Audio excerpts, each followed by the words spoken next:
I was like, I don't see the fire. And he's like, I'm telling you, Sean, get your trailer. You got to go. You got to go now. Go hook it up. And so, had I been by myself, I wouldn't have gotten my animals out of there because I had a bumper hitch and I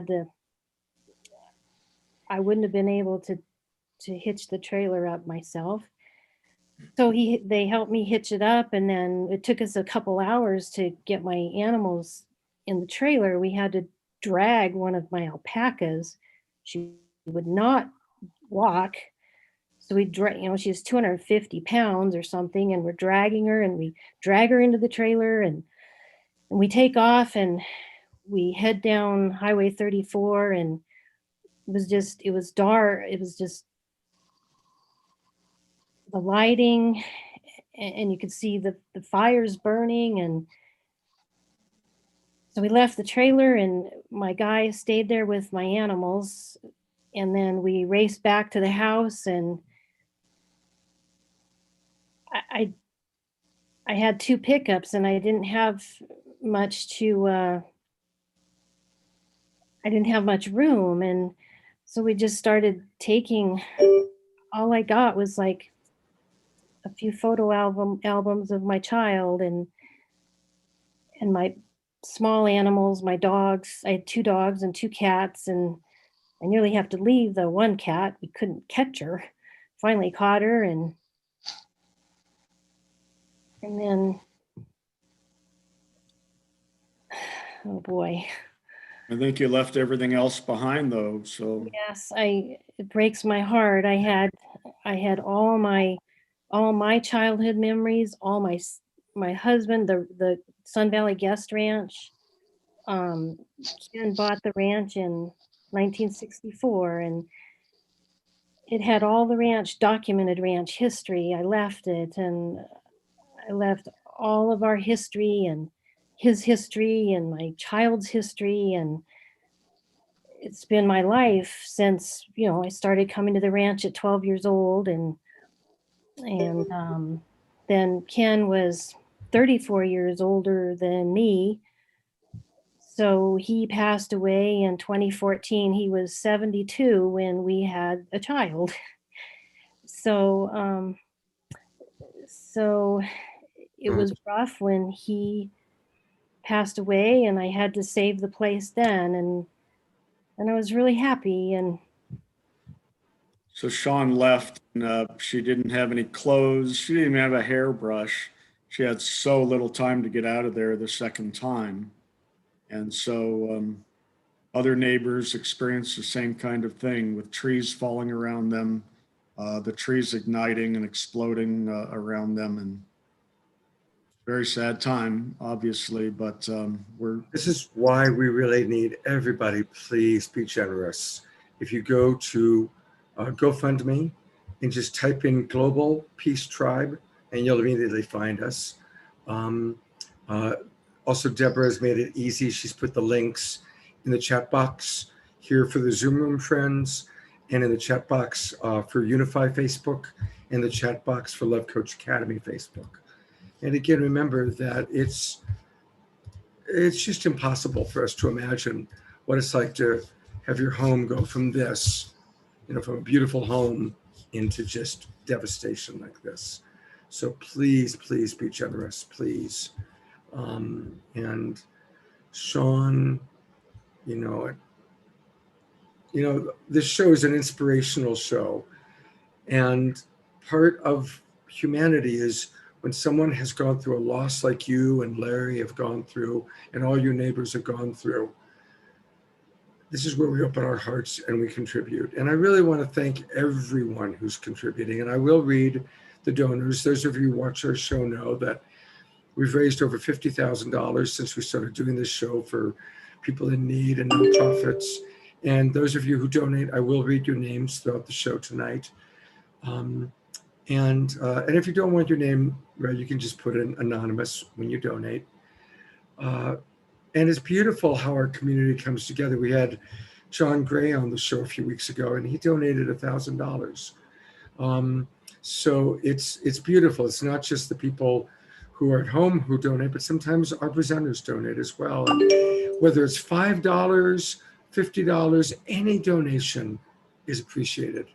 So again, you just go to GoFundMe, type in Global Peace Tribe, or use the link that Deborah has shared with you. And I'm just really, really grateful for our amazing community. We have an amazing, amazing community. So thank you. And I'm going to turn it over to my partner, Deborah, to Thank take you it so away. much. Thank you. And we'll drop back in with you a little bit later, Larry. Thank you so much. Thank you, Sean. Thanks, Sean. Thank you, guys. Thank you very much. And thank you, everyone, for your donations. It really makes a big difference, whether it's $5, $500. We get all those donations and then all that love. And then we can really, this is a power of community where we can send that back out to create healing and hope for a lot of people that are going through hard times right now. So thank you so much. Just keep pinging that green love in all during the show. And now we're going to bring in some magic, because we do this on our shows every time, magic and entertainment, because it's Saturday Night Alive. We also want to have fun, and it's Halloween.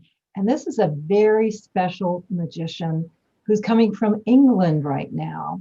Miss Sylvia Skepter is a time-traveling magician who invites you into her world of illusion and theater magic. And her world is inspired by all things Gothic and Victorian. Her magic is unique, and she will have you laughing and shivering in equal measure. So, Sylvia, so great to have you coming all the way from England now to share with our worldwide audience.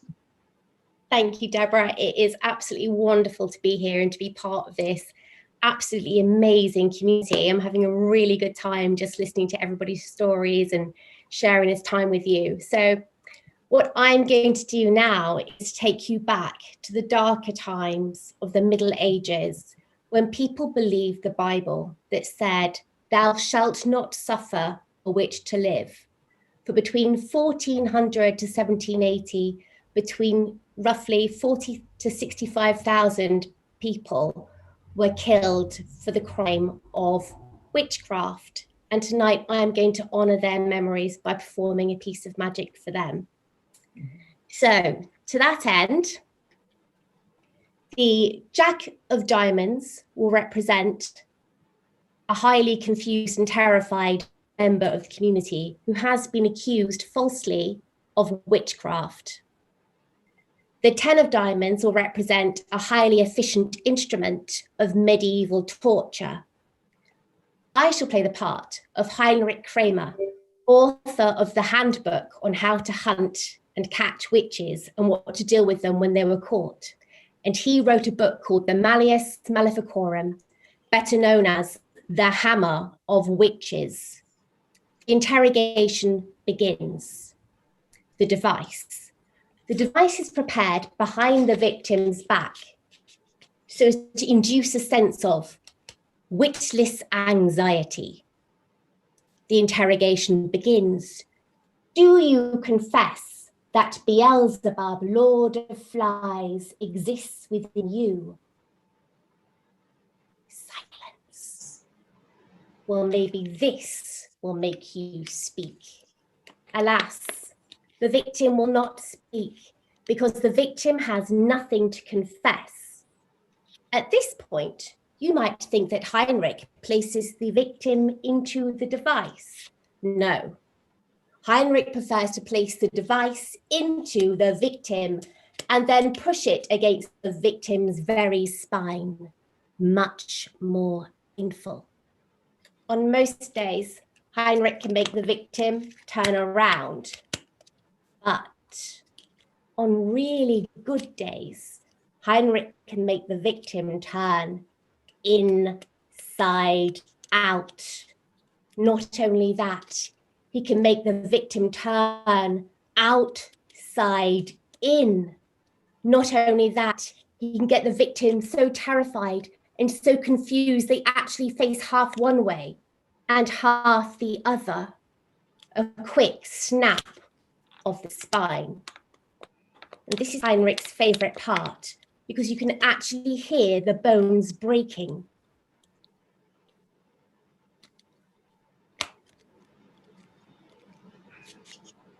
Look, says Heinrich, the victim is beside itself.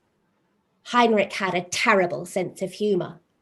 But see, half the victim faces one way and half the victim faces the other.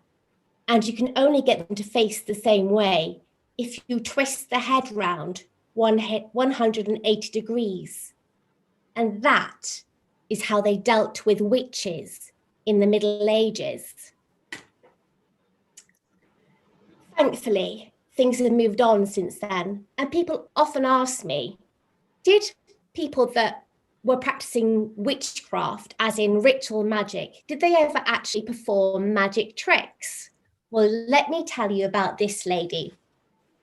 There was a lady in Cologne. Let's just say that she was a little bit of a tearaway, for she liked to drink. She also swore, and she wore men's clothing. All of this was heresy and punishable by death in the Middle Ages.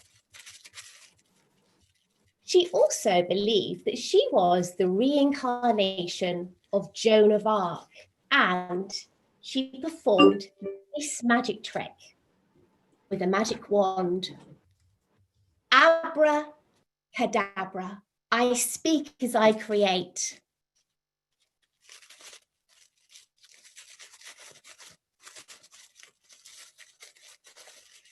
I like to think that she performed this magic trick as a metaphor to show that Joan of Arc's spirit of independence lived on in her. Of course, she was only performing magic tricks. Or was she?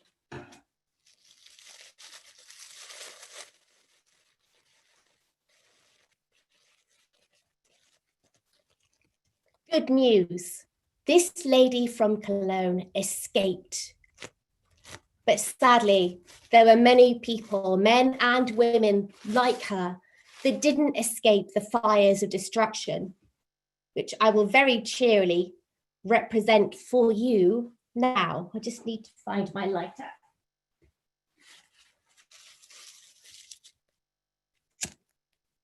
And for the sin of performing magic. Witchcraft turned whole families and communities upside down. Yet I believe that if we continue to tell their tales, their spirit lives on forever. Blessed be. Thank you for letting me share my magic with you. Thank you so much. That was beautiful and sad. You know, I have to say there's like a sadness, you know, to that. And I really appreciate your helping people to remember. And I do want to, although you're going to come back one more time tonight, I do want people to know that they can learn more about you by going to sylviascepter.com. SylviaSceptre.com. Wow, looks like some really fun, magical stuff happening there. So thank you very much. And thank you for staying up so late, coming to us all the way from England, where I think it's about 2 o'clock in the morning now, after 2 o'clock. It is. I'm going to go get some more coffee now. God bless you. Having me. Thank you so much. Thank you. Thank you. I'll see you soon. Okay, great. Well, I'm going to perform a little magic trick myself right now. I'm going to make some of our audience members appear. And the very first audience member I'm going to make appear is our wonderful sponsors from Light Touch. It's Jay Mayer. But wait, I'm also going to make appear his beloved friend and very special partner, Jan. There she is. So welcome, Jay and Jan in costume. And thank you so much for all the wonderful ways that you support our show and are all dressed up in costume. And we're going to show a very special video because it's Jay and Jan that sponsor us through their company, Light Touch. And they worked quite a bit to put together a very special video just for tonight. And it's a nice introduction to the spirit of Light Touch. But it's of course got a All Hallows Eve honoring the ancestors theme. So here we go. Enjoy.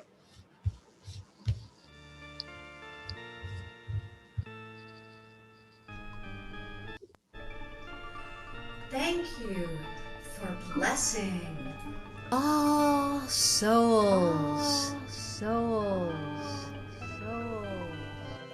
Thank you for blessing our ancestors.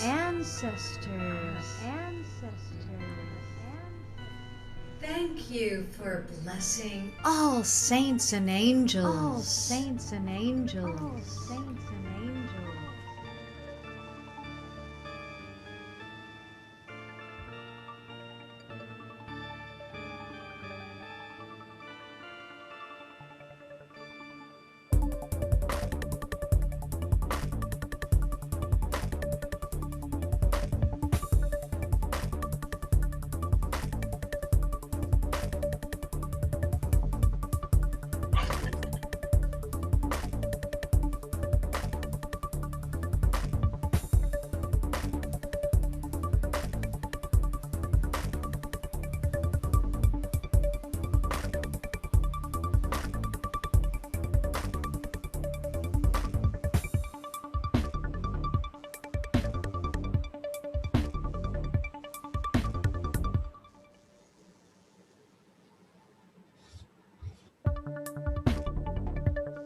That was really, really fun.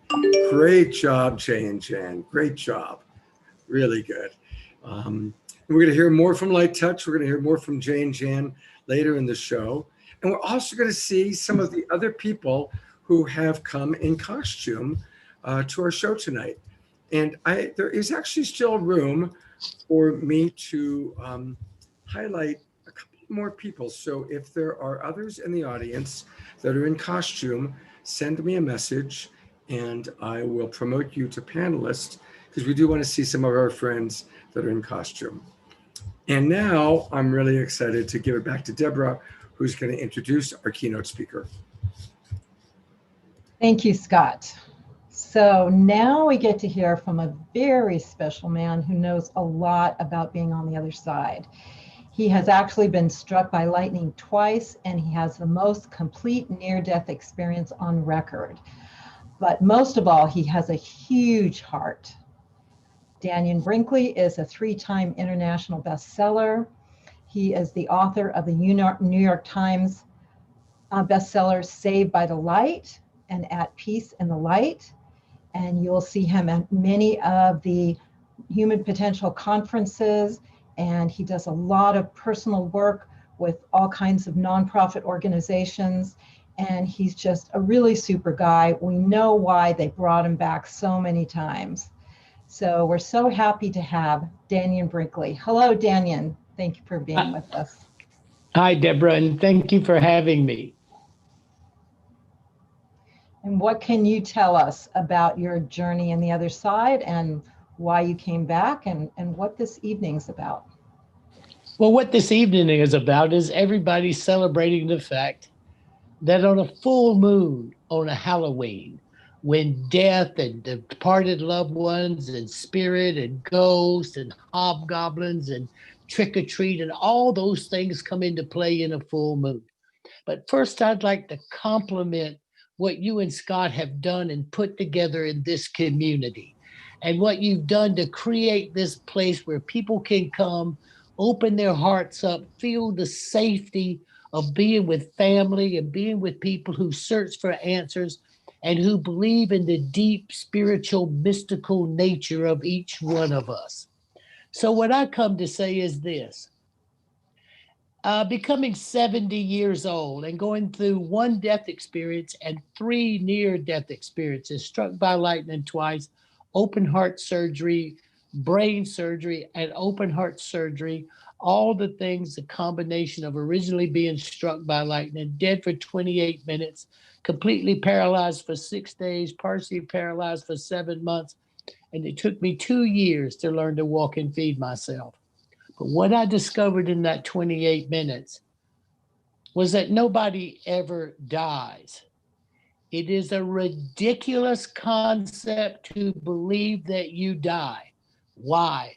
You are a spiritual being more than you are a physical being. And let me show you why. The smallest known particle in physical matter is called a Planck sphere, a very orderly subatomic particle. And when you look at physical reality, everybody, the basic thing that we normally deal with is an atom, physical. Well, if you look at an atom under an electron microscope, it's 99.99996% empty space. And then if you look at the next component of physical matter in your body, it's called a molecule.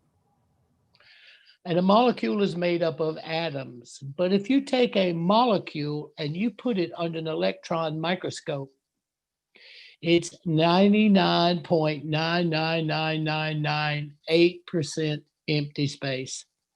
And then the next component in your physical body is a cell, which is made up of atoms and molecules to form cells. If you put a cell under an electron microscope, it's 99.99999% empty space. So in that empty space, which is what the Higgs boson particle proved to us in CERN, is your spiritual self, the true spiritual identity vibrating in an harmonic resonance in this plane, not in some far distant plane, not in some place called heaven, but here. And if you take 99.99999% of every cell in your body, then where are you really if you are not here? That's the question about tonight. You will never die. Never. It is impossible for a spiritual being to conceive of dying. It's insane. As to people that you want to connect to on the other side, they're always right there. It's just learning how to find that calm level of peace like Larry was describing, and finding things that symbolize who they are, but in laughter. Watch this, everybody. You will see your entire life pass before you in a 360-degree panorama as you make that transition. You will watch yourself from a second-person point of view as if you were your own best friend. And then you will literally become every person that you've ever encountered. And you will feel the direct results of your interaction between you and that person. This will happen, and then there'll be a question. If God couldn't come today and God sent you in the life you just reviewed, what difference did you and God make? Now, when you take that tonight at Hail All Saints Eve and a full moon, and you ask yourself that question, you begin to expand into the magnificent realms of a spiritual being, not some poor, lonely, depressed, suffering victim. A spiritual being has no capability of seeing itself as a victim. It is impossible to be a divine being so connected to this universe and a part of a divine flowing power that we call God or the divine or the intelligent divine power. How can you see that? So whatever has happened, you have to start right here tonight You are a great, powerful, and mighty spiritual being, earned dimensions with dignity, direction, and purpose.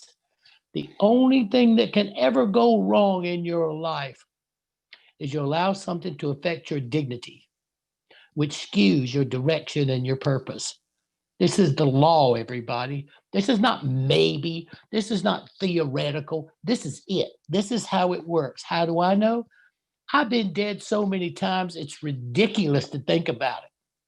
But I can keep getting up from the dead. Why? It's about intention. Because when God said, or that divine force said, if God could not come today, or whatever you believe is the divine force, and they sent you, then what difference did you and the divine make? I became a hospice volunteer because as I looked at what difference I could make being the meanest SOB, the biggest asshole you ever came in, big, bully, tough guy, the greatest thing I could do is be at the bedside of people going from this world to the next world, being afraid of all that garbage that religions and institutions and governments had taught them. I've been a hospice volunteer for 42 years. I've been at the bedside of more than 2,010 people going from this world to the next. 34,000 hours at the bedside, and I've been with 346 people taking their last breath. So I got a grip on death on this side, on going there, on being over there, and coming back. So tonight, you must start by locking in the fact that you will not die. And everyone you've ever loved and who's ever loved you did not die either. So the most important thing that you take into your mind, heart, and soul tonight is, why do you want to contact someone who made it home? It is your intention, everybody. It's why you do what you do, not what you do. These are the laws. And once you put those laws in as the reality that you will not die and that you're a divine and powerful spiritual being. So what I'm going to close with is this. Yeah, for everybody out there on this full moon, I have my fire log burning. I've set my candles and lit them. I put out my little altar so that I can stay focused in the divine things around me. You being a part of this show, everybody, it means that all of us collectively together are spiritually focusing in the divine nature of each other's love. So remember, it's always why, what your intention is, more than what it is. And pay attention to this. As a spiritual being, I'm going to give you the meaning of life on this Hail All Saints Eve. Here's the meaning of life. You were chosen to come here. And once you were chosen, because there is nobody better than you to take on the 8 densities that becomes a physical being, to conceive as a physical being, even to feel pain and to feel emotional and stress, and still be chosen by the divine to be you. And then you pick consequences for which you come, and you look at opportunities to overcome. But watch this. If you wrote down on a piece of paper everything that you hold or believe that God is, or the divine is, or the mother goddess, or whatever you want to call that divine essence, and you wrote it down: compassionate, loving, caring, hopeful, protective. And then you turn around and think, how many times per day do you get a chance to be one of those things? All day, every day. So the meaning of life is to practice being a God in the midst of appearing to be physical. Now that's the law, everybody. That's not maybe. None of that.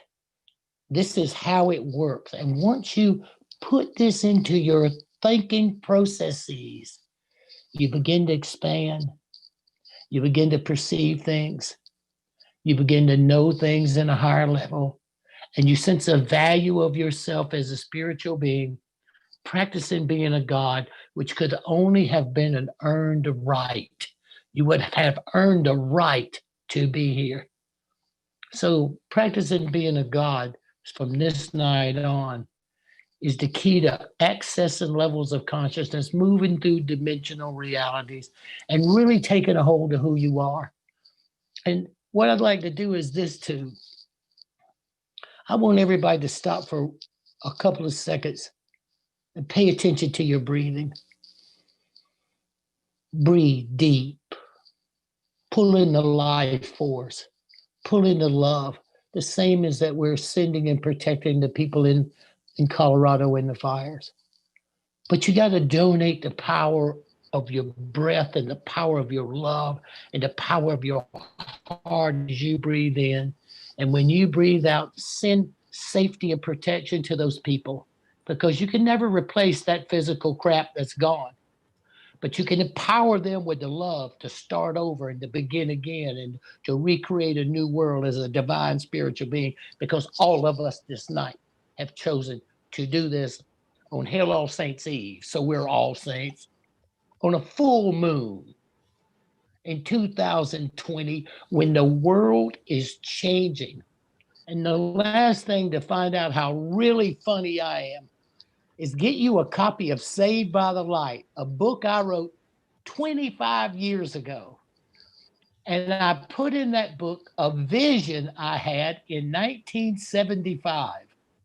The battle for the souls of humankind would be fought in healthcare.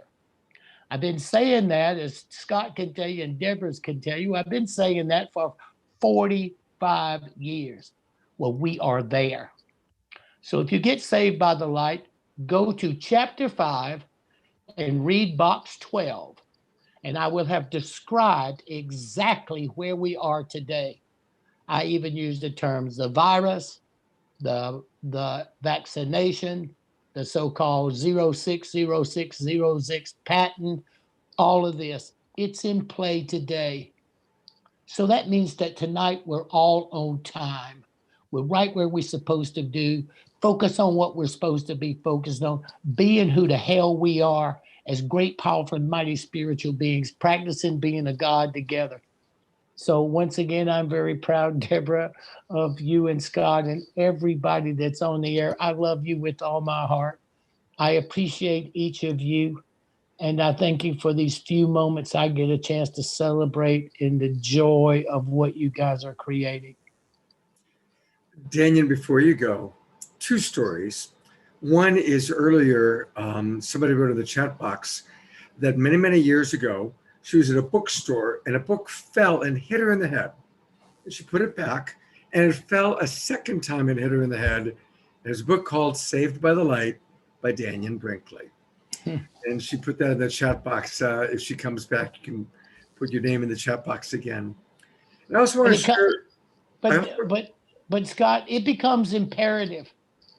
There are 12 boxes that I wrote down about it. And if you look at the history, I missed the timing on some things because life is probable possibilities. Everything has probable possibilities of occurring and has a limited number of probable possibilities. Okay, so I missed some of the timing, but we sit at a precipice if we don't pull our love together. Not all the power and might, burning and robbing and all that, but coming together on a Saturday night, on a sacred time where it's trick or treat, and it's all those stories of the celebrations of the saints and the witches and all those things that brought us to the spiritual consciousness that we are, and put our love and our breath at work, that we breathe deep, that we hold that divine power, and then we let it go. And my last thing to tell everybody, nothing happens until the space between when you breathe in, you stop, and then you breathe out. When you fill those 8 sinus cavities, all those 8 sinus cavities, you breathe in all the divineness and everything there is, then it stops. You set an intention, and the divine sets an intention along with you, and you breathe out and take action. So for the rest of this evening, be so spiritually conscious of you breathing in and breathing out, and go get Saved by the Light and read chapter 5, box 12, and you will see how much fun is up next. Thank you, Daniel.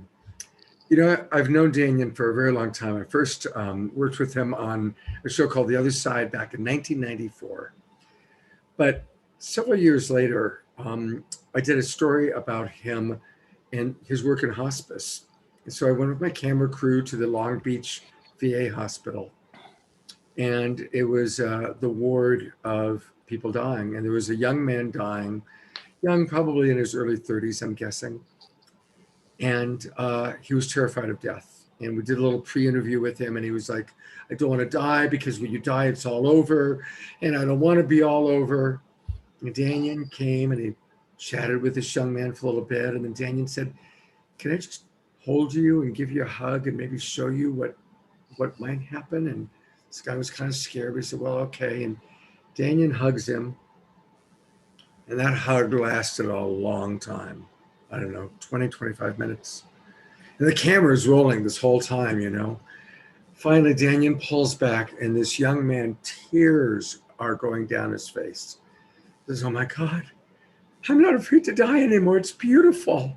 There is a heaven. It's so beautiful. It's so beautiful. And we captured all that on film and broadcast it. And I will remember that for the rest of my life. Scott? Yes, Daniel. Yeah. It's called the synchronistic breathing technique. It's an advanced version of what I just said. I have no problems with heaven, you know, and I'd like to tell everybody one other thing. Nobody's going to hell, because if I didn't go to hell, you don't even have a chance at it. Okay, you can forget it. You got no chance. I was an asshole. Okay, so nobody's going to hell. That's a ridiculous thought too. Unless you truly decide to, because I had a lady in the audience one time. She says, Daniel, you know, she says, you know, you have an attitude problem. And she said, what about hell? What about hell? And I said, honey, they didn't bring it up, and I damn sure didn't bring it up. But if you want to know about hell, as soon as you get down the end of the tunnel and you see that being that comes to meet you, you start asking them, where is hell? And I'm sure somebody over there will accommodate you. But you have to remember, all that stuff is crazy. But listen, everybody, you're only a breath away. You come here and take a breath, and when you leave, you let a breath out. And if you place a deep spiritual value on your breath, you begin to control the reality that functions around you. And how can I say that?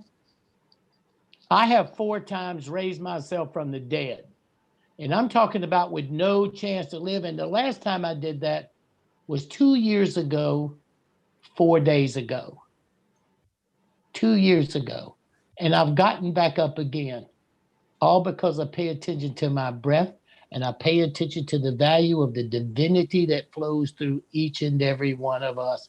So in the synchronistic breathing technique, it is so easy to hold someone, set the intention, and as they breathe in, you breathe out. And as they breathe out, you breathe in, and you set up a pattern of the figure 8 between them. And then you can pull them into your world. You know, so you have to make sure that your world is pure and focused, and your intentions, your balancing is right, you're working in the right frequency, your toning is perfect, and you can pull them in through you into the divine space. And that's what I did. And that was in the AIDS ward. Remember, in those days, Yeah. everybody was so terrified of AIDS. Well, I don't care. I'm going to hold them, and I'm going to sneak them in a brownie, and I'm going to call their mothers, and I'm going to call their fathers, and I'm going to cuss them out for not coming to see them. And, you know, I got thrown out of a lot of places doing that. But I won't tell those stories. I could tell those stories. But I was like, well, wait a minute. What are they going no, to I won't. Well, what are they going to do? Kill me? That's a joke. So everybody, please, the rest of this night, breathe deep, empower yourself. And when you breathe out, send love to everybody else that's in this group. And then in turn, skip a beat and send love to everyone they know. This is the power of who we are. Breathe for those together as us as a family. They will feel you and you will feel them. Skip a beat and then breathe for those that they know and love. When you have the panoramic life review, everybody, you will know I was right. So why wait till then? Capitalize. I love everybody, and I thank you, Deborah and Scott, and everybody. Thank you for having me. Thank you, Daniel. We love you so much. We know you'll be back one way or the other. You know, I knew that after having Daniel, we were going to have something pretty special. And a wonderful voice has emerged. And it's my pleasure to introduce you to Ray Jupiter. You're going to see her tonight twice. She's going to do a song for us now and then a beautiful video that she's a big part of. And Ray is an international singer, songwriter, multi-instrumentalist, also an actress. She was the very first international artist to play for Iceland's Independence Day. She's a wonderful vocal coach, and she's the recipient of the Global Peace Song Award called Sanctuary. You can find her on her website, which we'll show, and Deborah will be putting in the chat box. And Sanctuary was inspired by the heroes who are fighting to end human trafficking. Finally, she's the co-creator of a new TV dramedy series that's in pre-production called Teaching Harmony. So it's my pleasure, after the dynamic evangelical Daniel, to turn it over to Ray Jupiter. Thank you so much, Scott, for the introduction and for having me on your show, and Deborah and everyone who produces this. I just thank you so much, Daniel. Wow, I needed that. I needed that as a grounding and just a reminder of the power and the divinity of the breath. And I'm holding that space, and I just thank you with gratitude. I really needed that so much. And I want to share. I wrote this a while ago when I had my own experience with loss from someone very, very close to me. It was more like a sibling. It was my dear cousin Vanessa. And this is a bridge about trying to communicate to the other side and keeping loved ones that they're only just a breath away. They're literally just on that thin veil. They're really there with us no matter what. Ray, your volume's a little low. So we're having a little trouble hearing you when you're speaking. Okay. Keyboard sounds fine, but your voice is a little low. Okay. Tell me if you hear me. Do you hear me now? It's a little better. Speak. Hello? Hello, hello? Yeah, I think that's the better. Okay. All right. Now the keyboard. One moment, please. I'm going to turn that down. It's always a challenge finding that balance, so thank you so much. Maybe if you put the microphone directed a little bit more towards your mouth, that might help.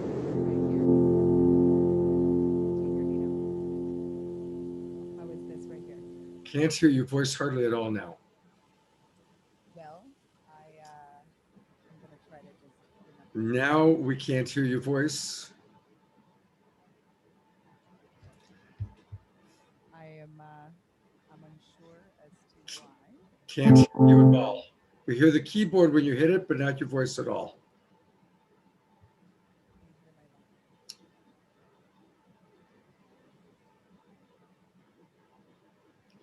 Thank you, everybody, for waiting. This is a chance for everybody while she does this, and I'm going to give her a moment to do that. I just want to remind everybody, this is a good time for you to donate. We'll come back to Ray in just a moment. And I also want to acknowledge some of the wonderful people from our audience. This is Noelle. Hello, hello, hello. Hey, Noelle, are you enjoying the show?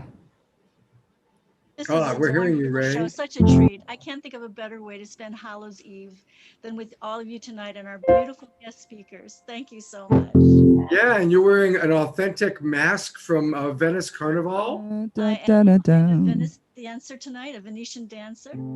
Beautiful. We'll come back to you in a little bit. I think Ray's ready. Yeah. Thank you. I think I've got it here. You sound great now. Okay.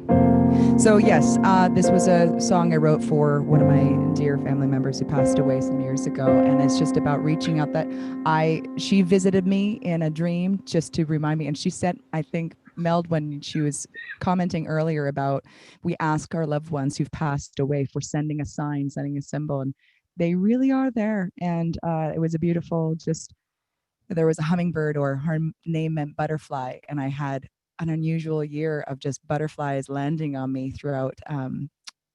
It was really emotional. I would just started greeting her. And it's such a sweet reminder. Just, you know, life does go on, and it is just so much bigger than sometimes when we feel like as our world is so much smaller. But just love, so much love. This is called This Side of Heaven.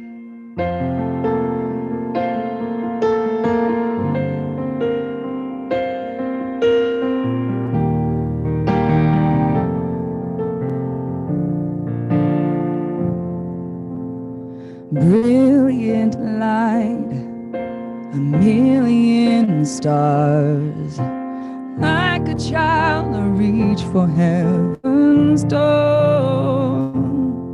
I know you're there, oh, somewhere out there.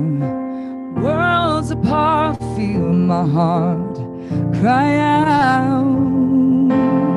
This waiting seems to last forever.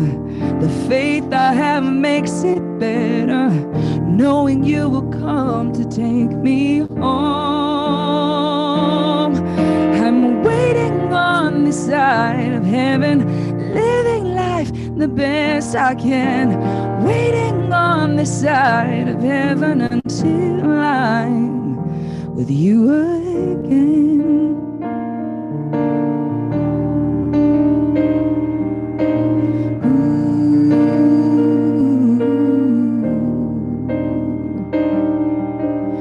Imagining the feel of your touch, perfect love guiding me to the unknown. No more fear, oh, no more tears. Sweet release, freedom fills my soul. This waiting seems to last forever, but the faith I have makes it better, knowing you will come to take me home. I'm waiting on the side of heaven, living life the best I can, waiting on this side of heaven until I'm with you again.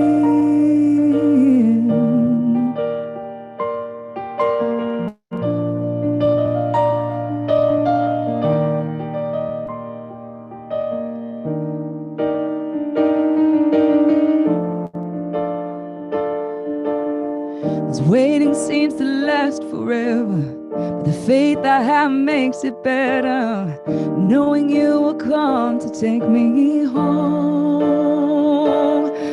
I'm waiting on this side of heaven, living life the best I can, waiting on this side of heaven until I'm with you again, knowing I don't have all of the answers, needing grace day by day, knowing you'll come back someday for me. Until that day, oh, until that day, until that day, we'll meet again.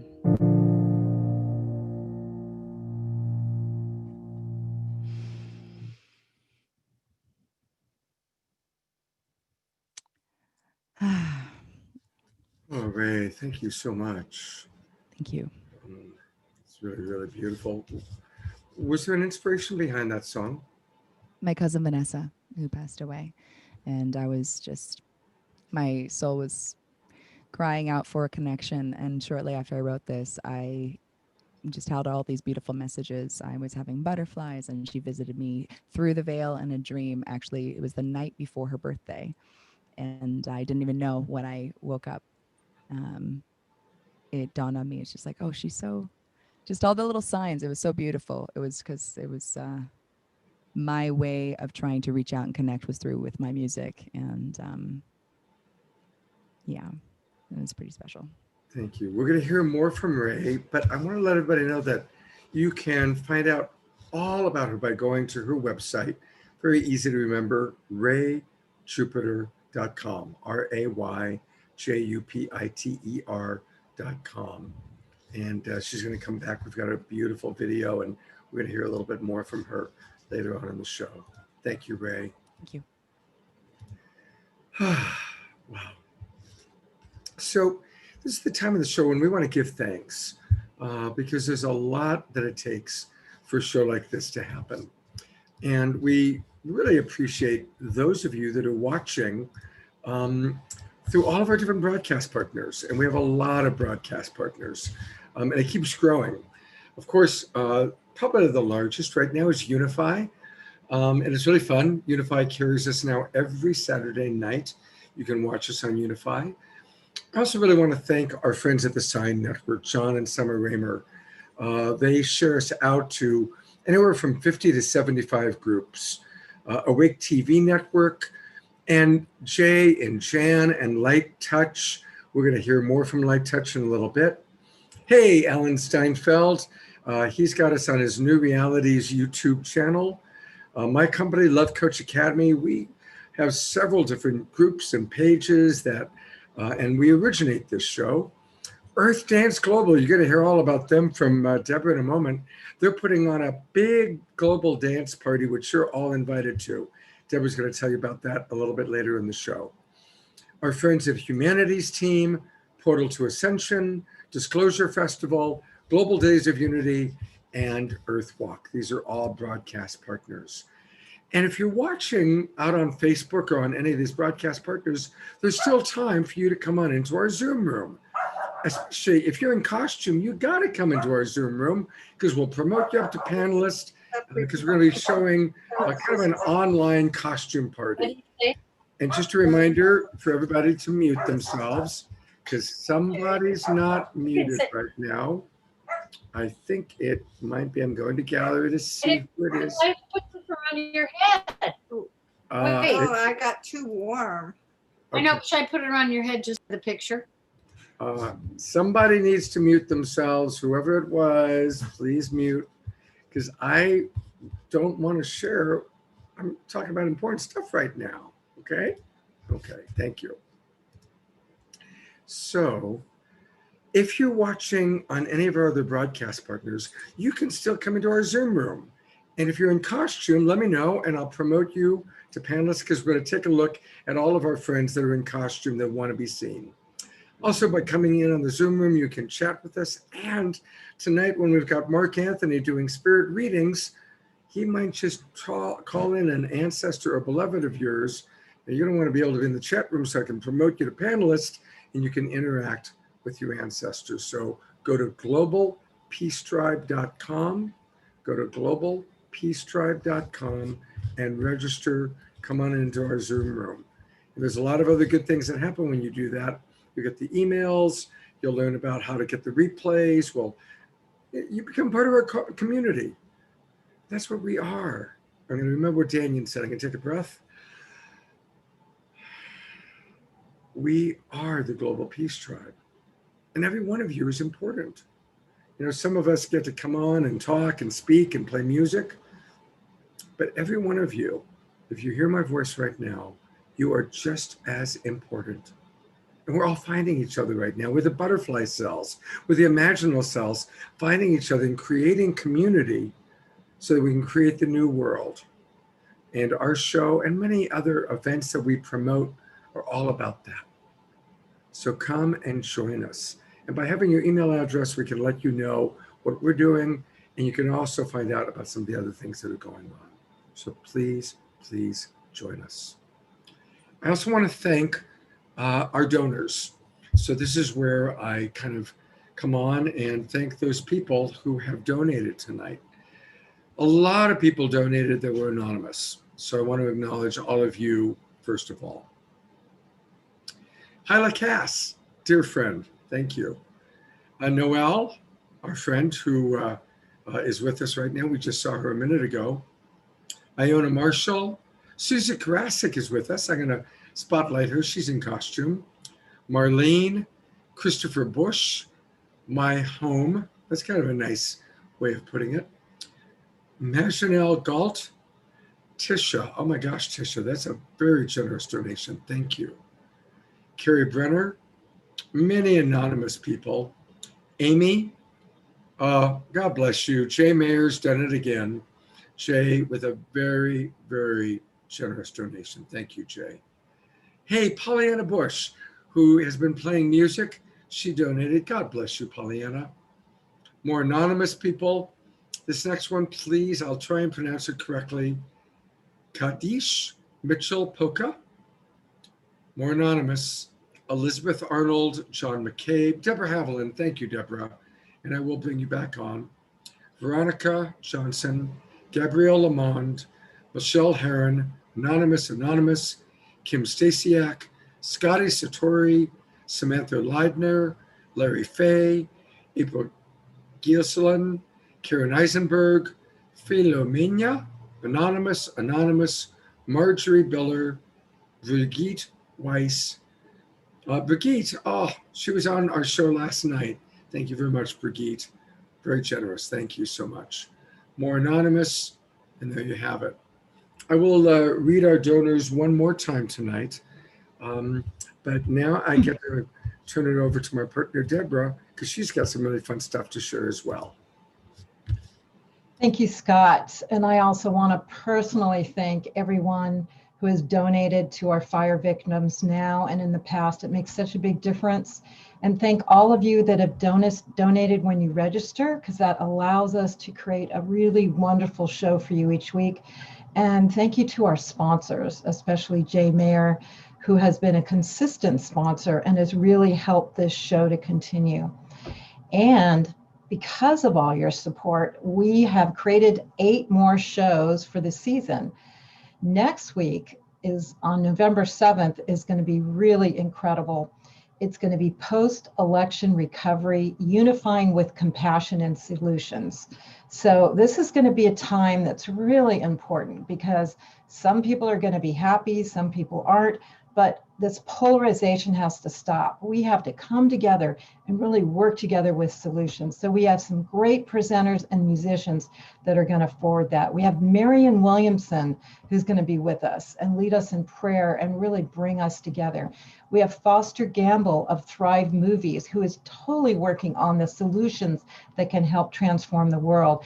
We have Charles Eisenstein, incredible philosopher and truth teller, of bringing us together. We have Justin DeCamps. We have Lori Ladd, who's a spiritual teacher. And we have some great musician, Kali's Angels. We have Fantuzzi. And we have another magician, illusionist, Paul Draper. And then on November 14th, another really incredible show honoring the wisdom of the indigenous. And this again is being sponsored and being called forth by Jay Mayer. It's his special show that he has asked us to produce, and him and Jan are helping us with it.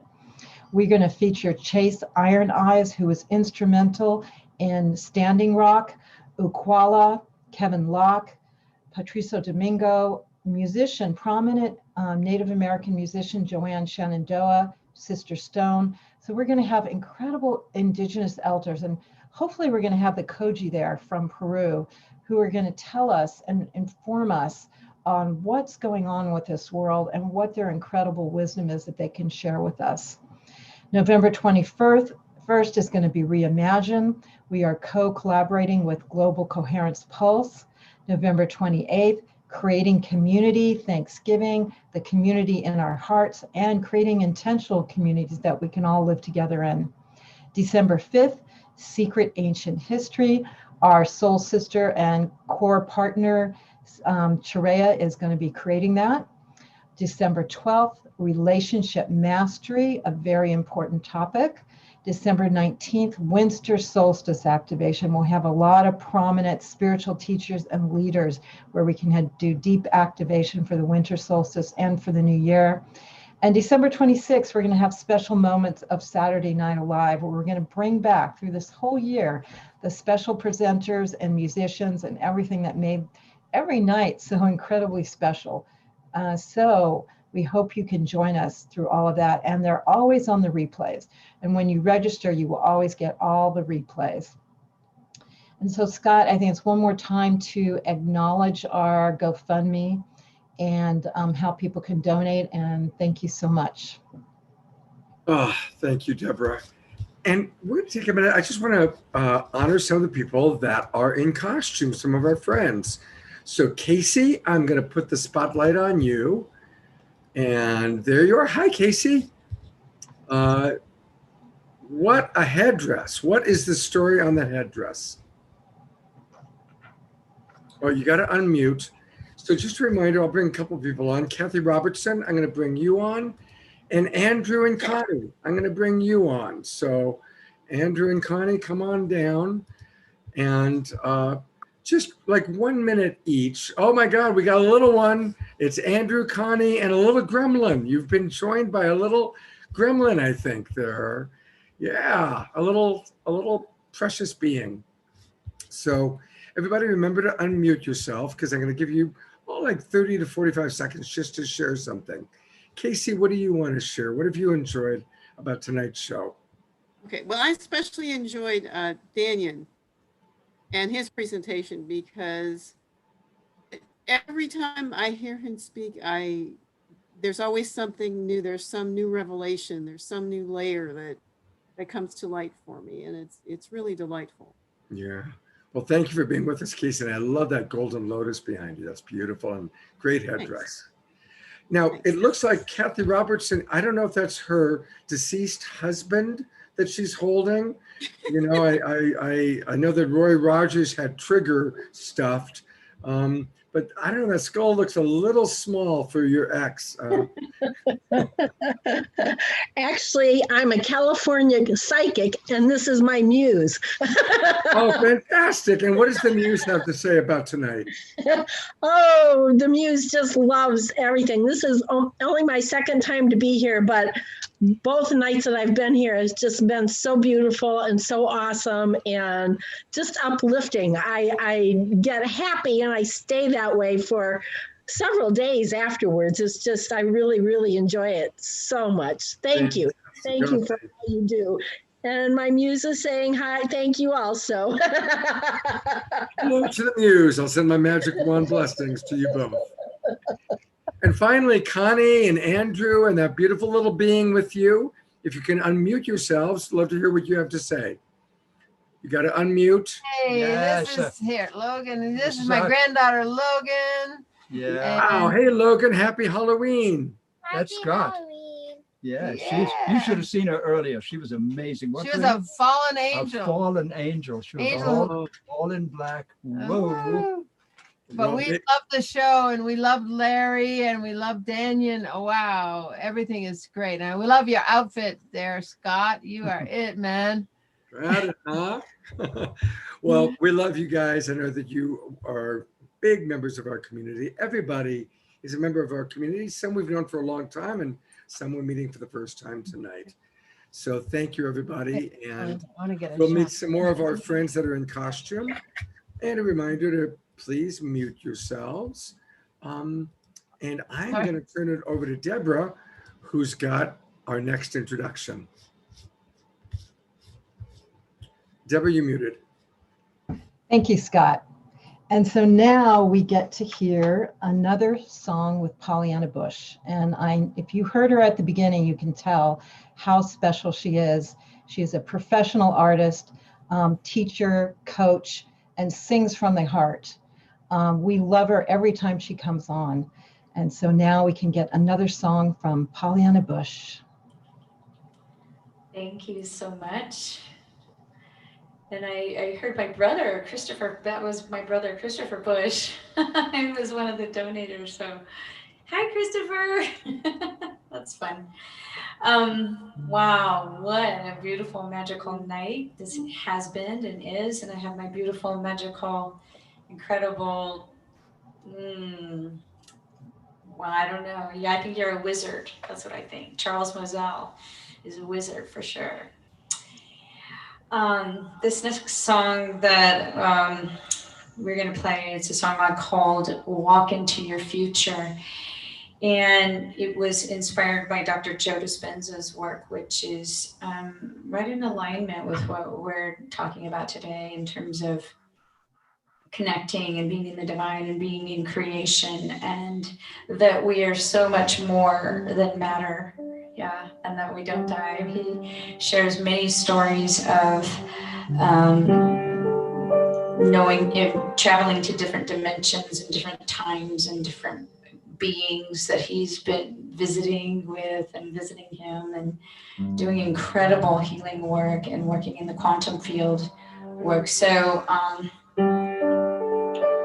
enjoy. We are the creators. We get to create. So when we want to create, so just invite you right now to take a breath, take that breath, like Daniel was saying. And what is the world that you want to live in right now? What is it that you want to create? What are you creating? We're so much more powerful than we were taught when we were little. And we are not victims. We really own our power and our beauty and our love. Yeah, sometimes I think and connection. hold him, you know, but we can do anything. And we can create a world whole and healthy. been so much work. Neil, Matt, here, Madonna. He was very cute then. Look how cute he was when he was younger. He was, but he's not that cute. Join me in creating that tonight in this very magical night. You are magic. He works for Habitat all the time. But you know, he's real thin now. When I met him, he had a huge gut. These are probably some people. And I bought him those shorts. He wears a t-shirt and jeans and shorts. That's all he ever wears. That's his anthill. He's so thin now. 90th birthday party. That's his dance. Looks nice. Does he Here's run? somebody he's working with. Is he a runner?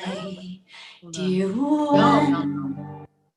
You open your eyes, look out upon the world, see a new sunrise. Those thoughts pounding in your head. Yeah, that's just a broken recording, time to think new thoughts instead. And the sound that you hear is your soul beckoning you to awaken from this dream. Drop the cloak from your past. Cross the river with me to a new destiny. Walk into your future. Your beautiful creation. Walk into your future. We had a party. This is our clubhouse.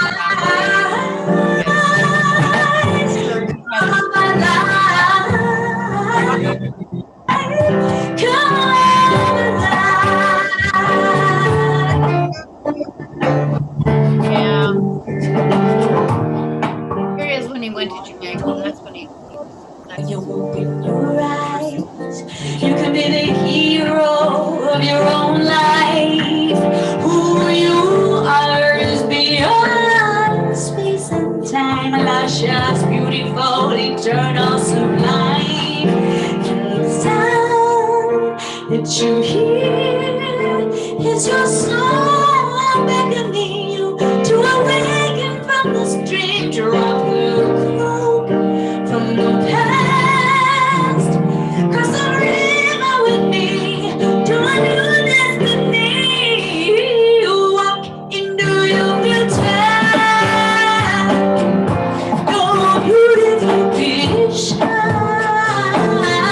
Walk into your future.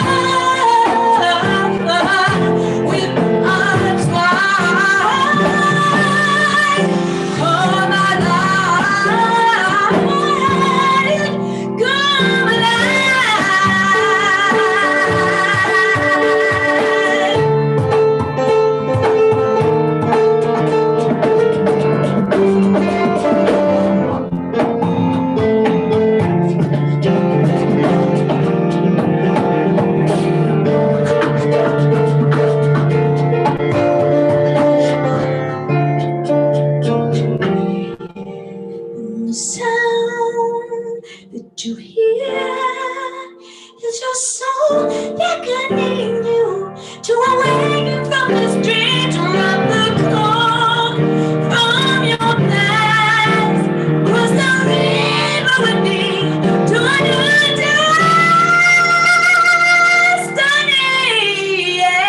destiny. Walk into your future, your beautiful creation. Into your future, with arms wide. Come alive,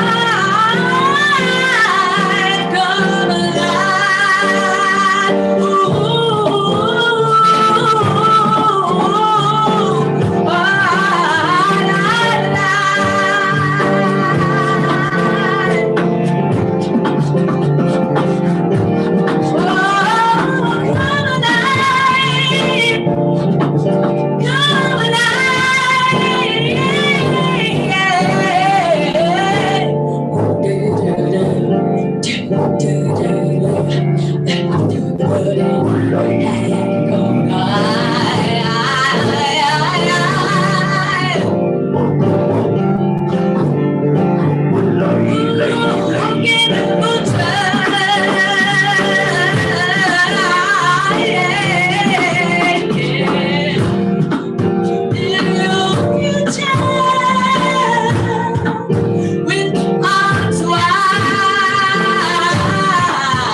Is your creation, is your beautiful creation. It's our beautiful creation.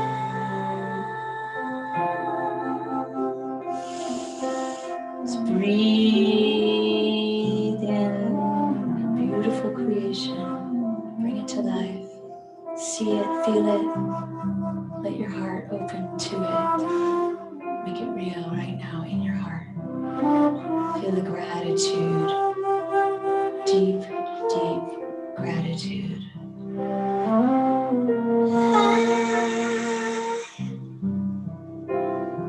Your future come alive. Your creation, our creation. Come alive.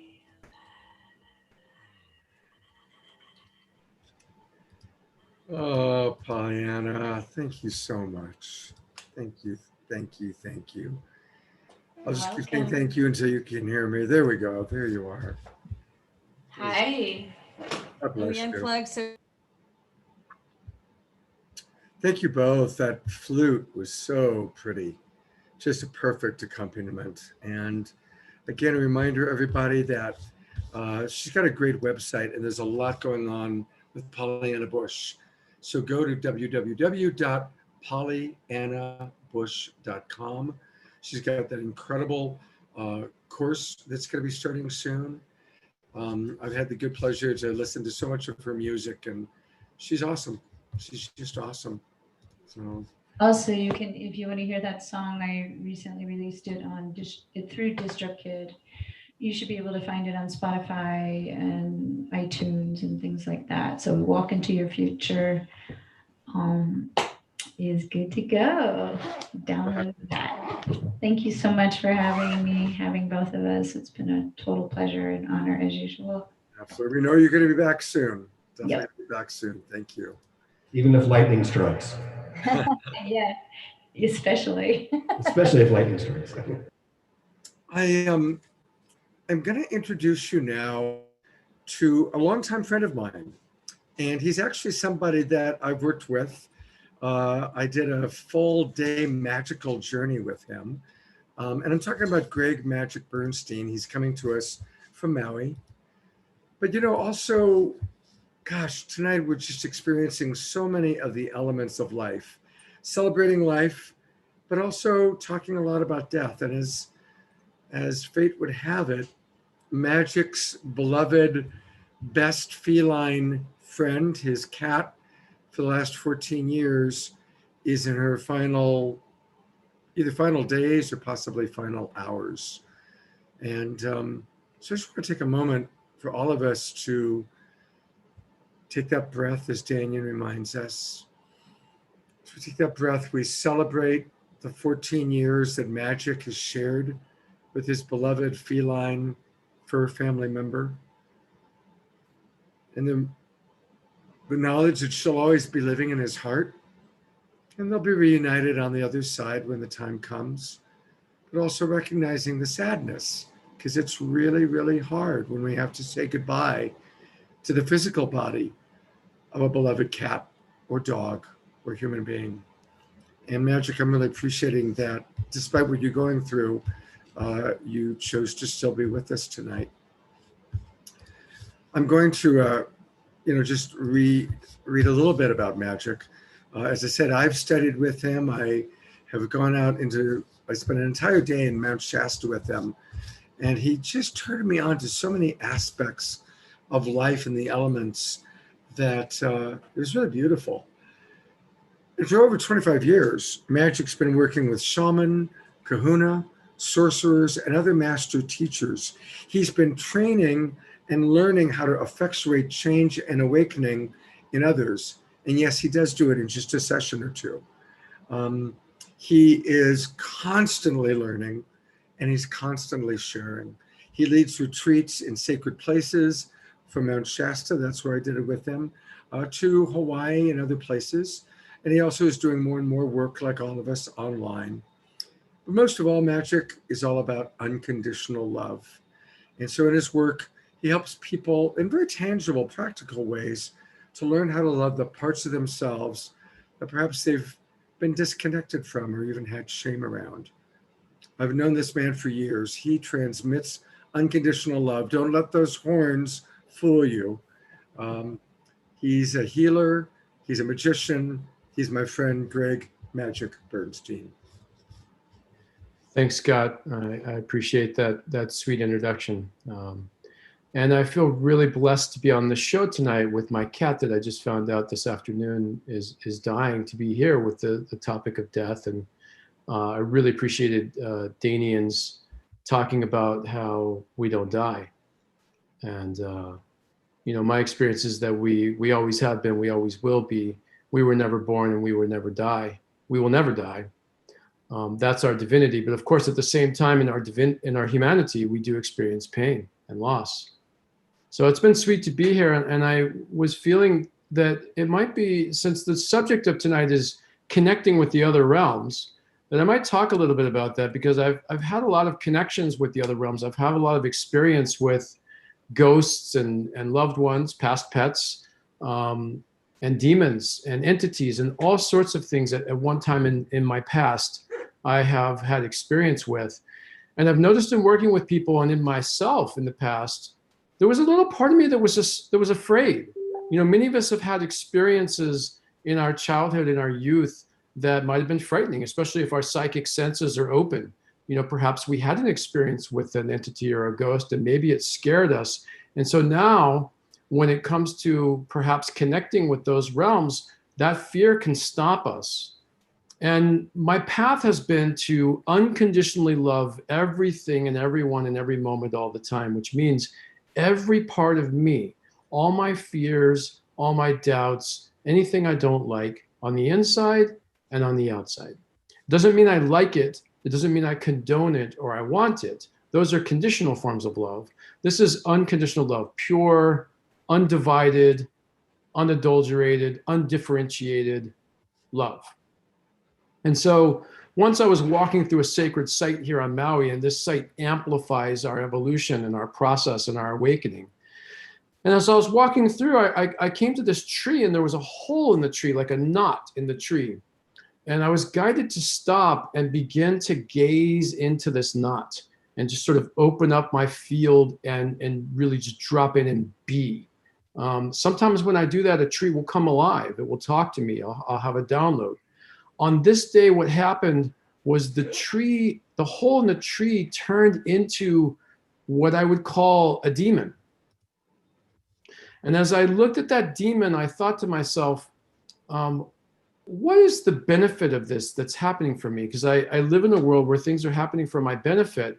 And I really got that it was an opportunity for me to love something that I had some fear about. And I've noticed that when I bring unconditional love to anything, that it either just meets the love that it is, or it returns something that's been distorted by separation and illusion back to the love that it is. So nothing can actually hurt me when I greet it with unconditional love. When I'm in that non-dual state of all that is, there actually is no good, there is no bad, there is no right, there is no wrong, there's only what is. And so when I can quicken myself to that frequency and vibration and then meet whatever form of separation I'm encountering with that, then it eventually empties, resolves, and dissolves, and I become more of what I actually already am. So I did that with this demon this day. I stared in the face of this demon, and I was quite scared. It brought up a lot of fear. I started shaking. I just kept focusing on loving it, loving what I was feeling, loving the sensations in my body, the fears, the doubts, everything that was coming up. And because I did that, I started to source the original wounds that had me afraid in the first place. I remembered being in the crib, and I was a young child, and a ghost came in the room, and I asked my parents to help, and they said, "There's nothing there, you imagined it." I remembered movies like Poltergeist and The Exorcist, and I appreciated what Sylvia mentioned earlier because I remembered being burned as a witch, and that had frightened me to ever dive into these realms again. And so as long as all of that was living inside of me, then I had fear. And if I have fear, then actually those things could actually harm me. But in this moment, I just kept bringing love to all the experiences from this life, from other lives, feeling them inside the somatic experience of my body, and shaking and making sound and being with it as it released out of me. And as all those past experiences released and returned to peace and love, I got calmer and calmer and less afraid of the demon. And the demon has no power except the power I give it through my fear and through my divisiveness and through my separation. So as I loved it, all of that divisiveness and separation emptied, resolved, dissolved, and I was left with just love. And eventually I just felt love as I looked at this demon. I closed my eyes, which would have been very frightening 20 minutes before, to close my eyes in the face of this demon, but I closed my eyes and I just meditated for a few moments. I actually wasn't even there. I was just in the nothingness, in the peace of a non-dual state of having awakened out of that separation and fear. And then I opened my eyes again, and the demon was no longer a demon, and the shape of this hole in the tree was the shape of a heart. It was so beautiful.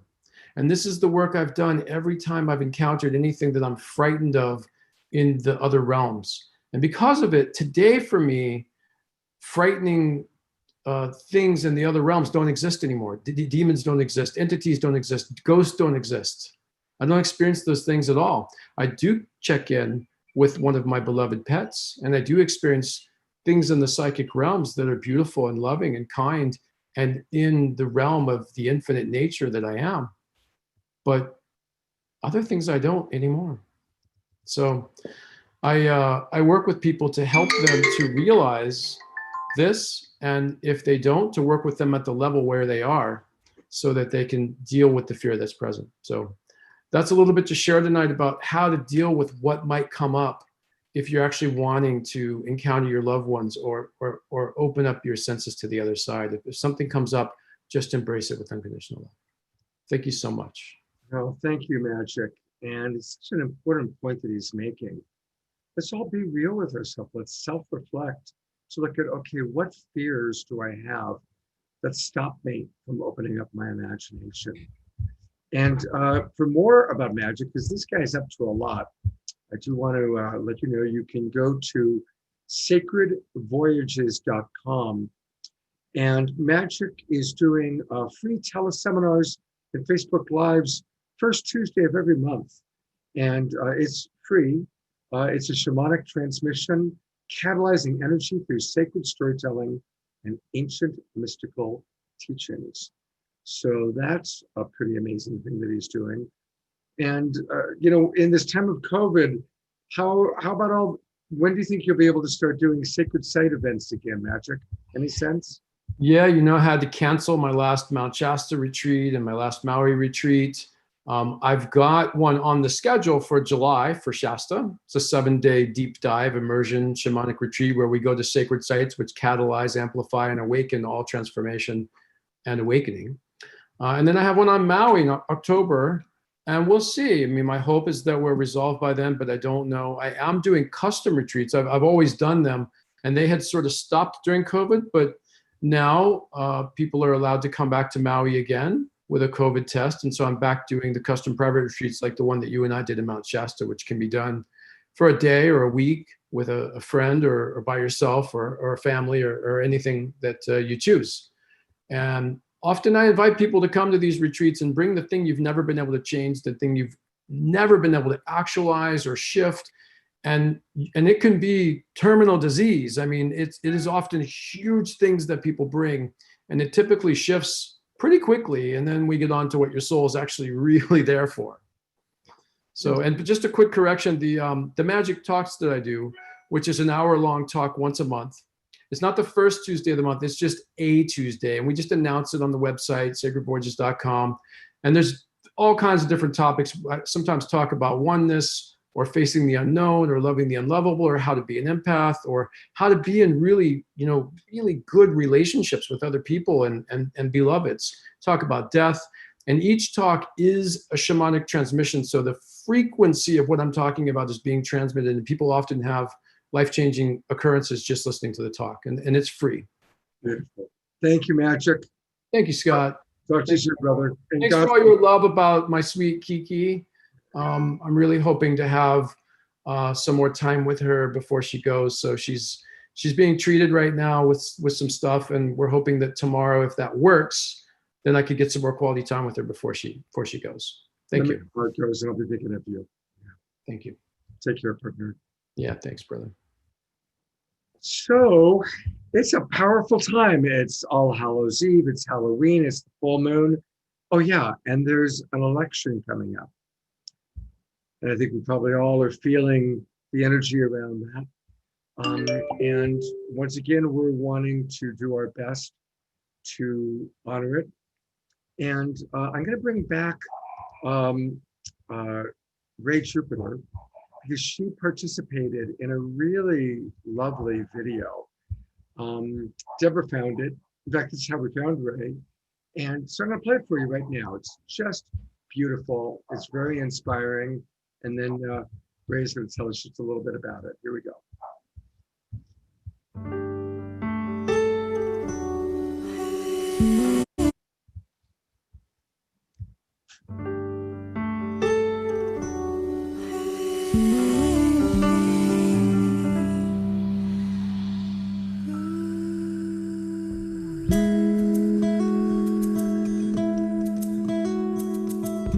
Yo,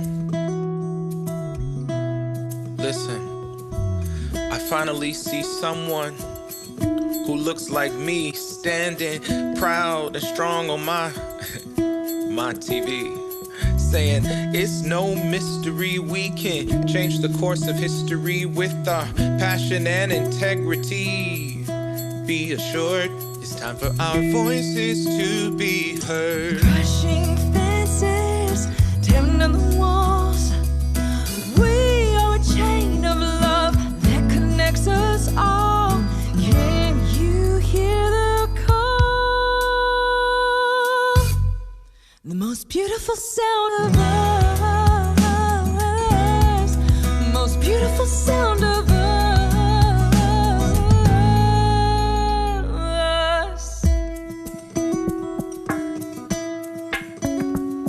Yo, lifting up the veil, and revealing all the lies, as we dedicate this moment to exercise the power and privilege that every person has. Oh yeah. If we vote, then we won.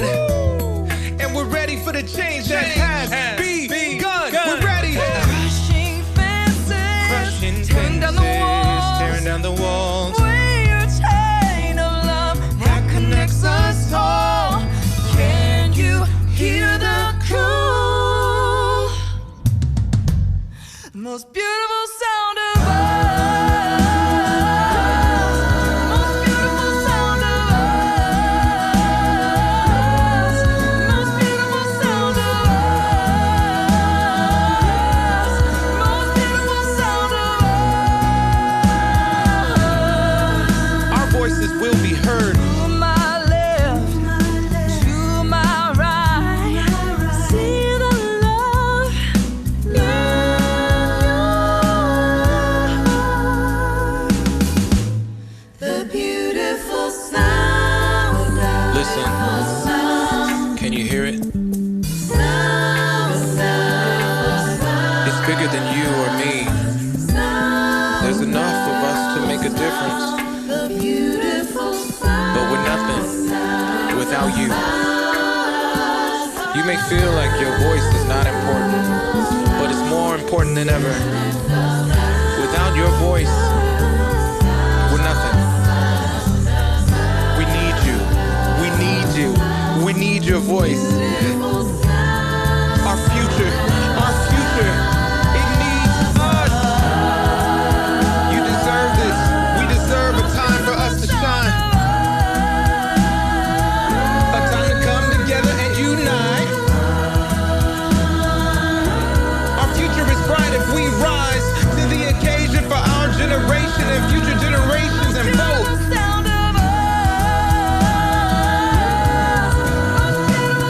Yes, not just you, not just me. Most beautiful sound. Us. Us. Us.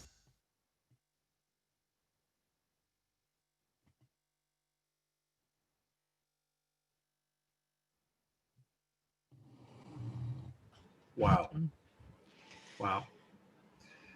Thank you so much. It's just so inspiring. And I know we don't have much time, but tell us a little bit, just how did that all come together? Just two incredible other co-writers and a lot of love and light. And I want to celebrate with award-winning music producer Terry Wellman and writer Lillywet Fox. They are a really great team, and we just felt so much joy and love and compassion. We were just thinking about, what's a message that is so needed as a reminder in the world. And really, we passionately believe, just like every soul that's on this beautiful show, is every voice matters and every voice counts. And I think it's a message that transcends no matter what. There's so many, yes, for this election, absolutely. But it's a power that all of us have. And we just wanted to celebrate that in a song and to inspire people that you really do matter, every unique individual soul. So that's where that song came from. Well, it's a beautiful success. And Thank I'm you. so glad because Deborah found the video and then we found you. And Yeah, thank you. And we hope you'll come back be on the show again soon sometime. I would All love right. to. Thank you. All right. Thank you. All right. It's time for some more magic. Hello, Karina. Miss Sylvia. Hello. I am here. I've got something a little bit more playful for you this time, which I think you'll enjoy. I hope you will. We are excited and we appreciate that you're coming to us at about 3:00 in the morning or something in England. Yes, it's 20 to 4 here, but it's absolutely my pleasure to be here. I'm really enjoying this evening. It's just absolutely wonderful. So it's great. So I'm full of energy for you. And I'm going to play some music now and take it away.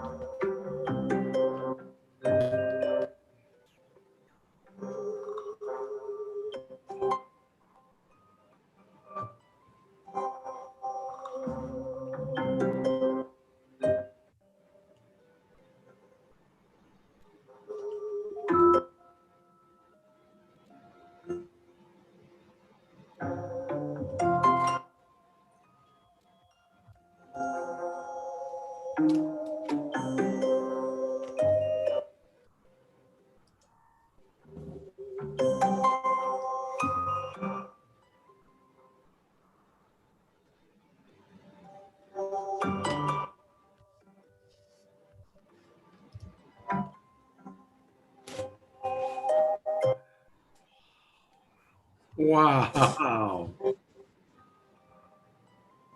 There you are, Dolly. All back together again.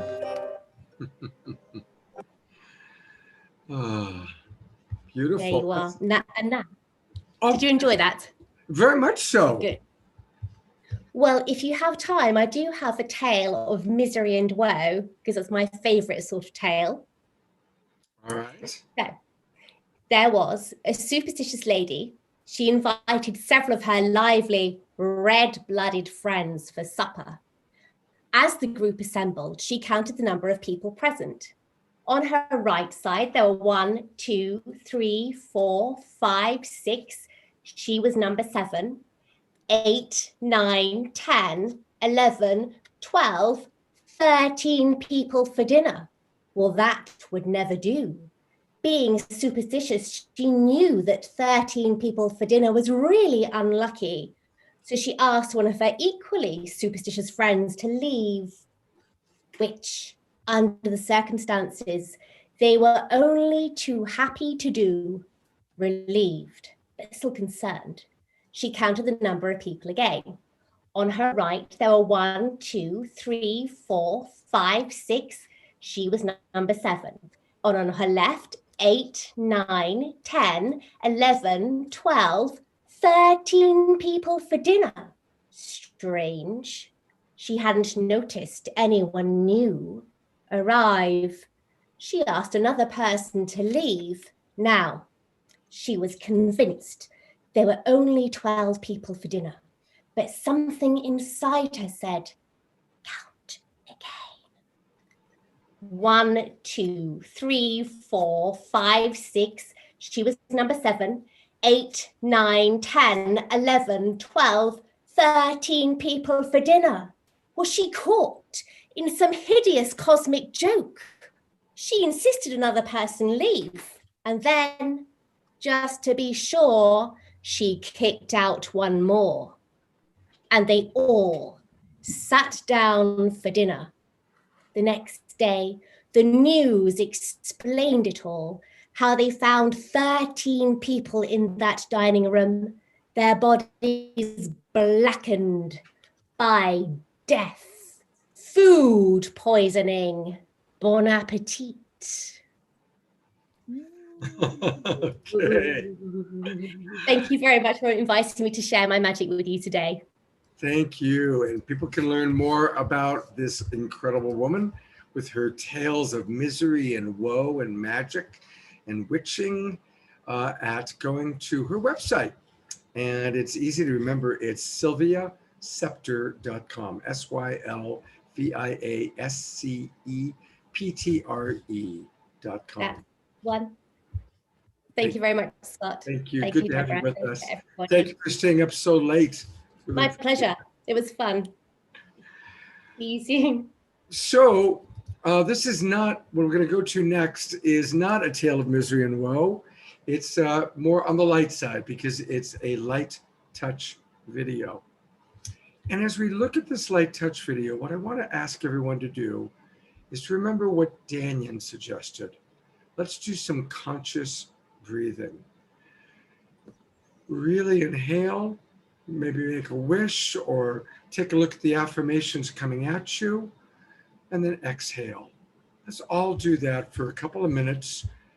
This light touch video created by Jay Mayer is called Perfect Love. And what I love about it is that it's a reminder that perfect love is always available when we look for it. It just might be coming in a different form than we expected. So let's remember to breathe as we watch the video.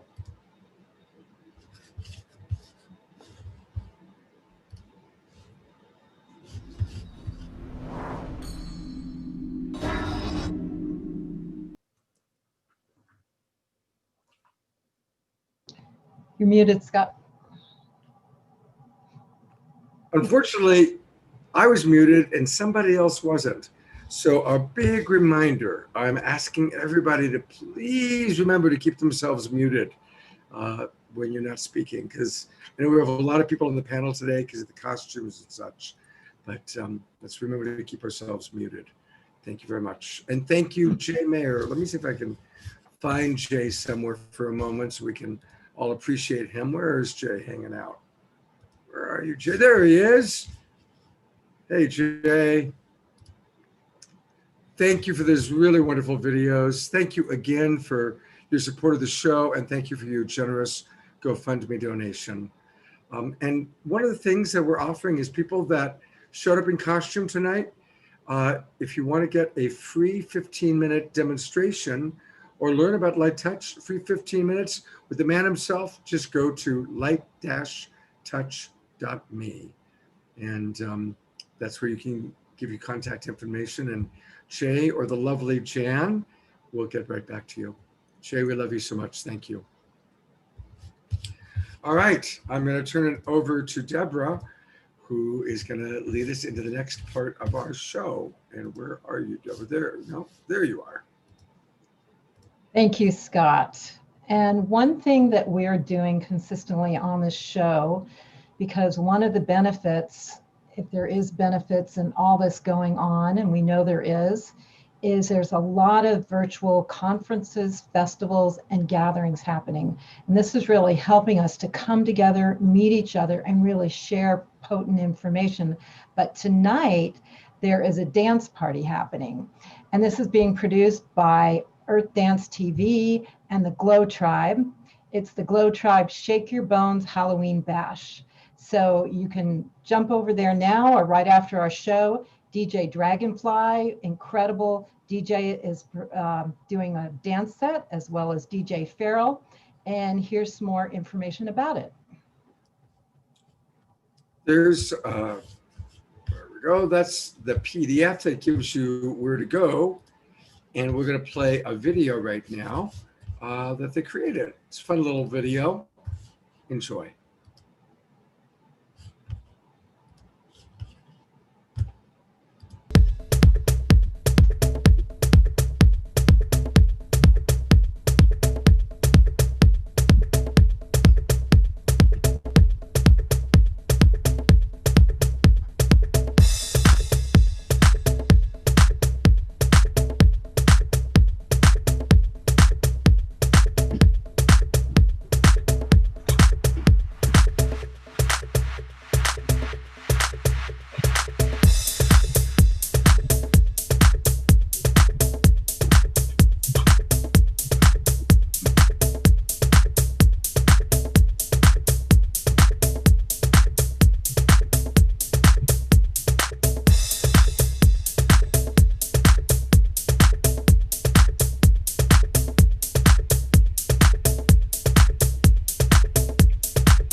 Right.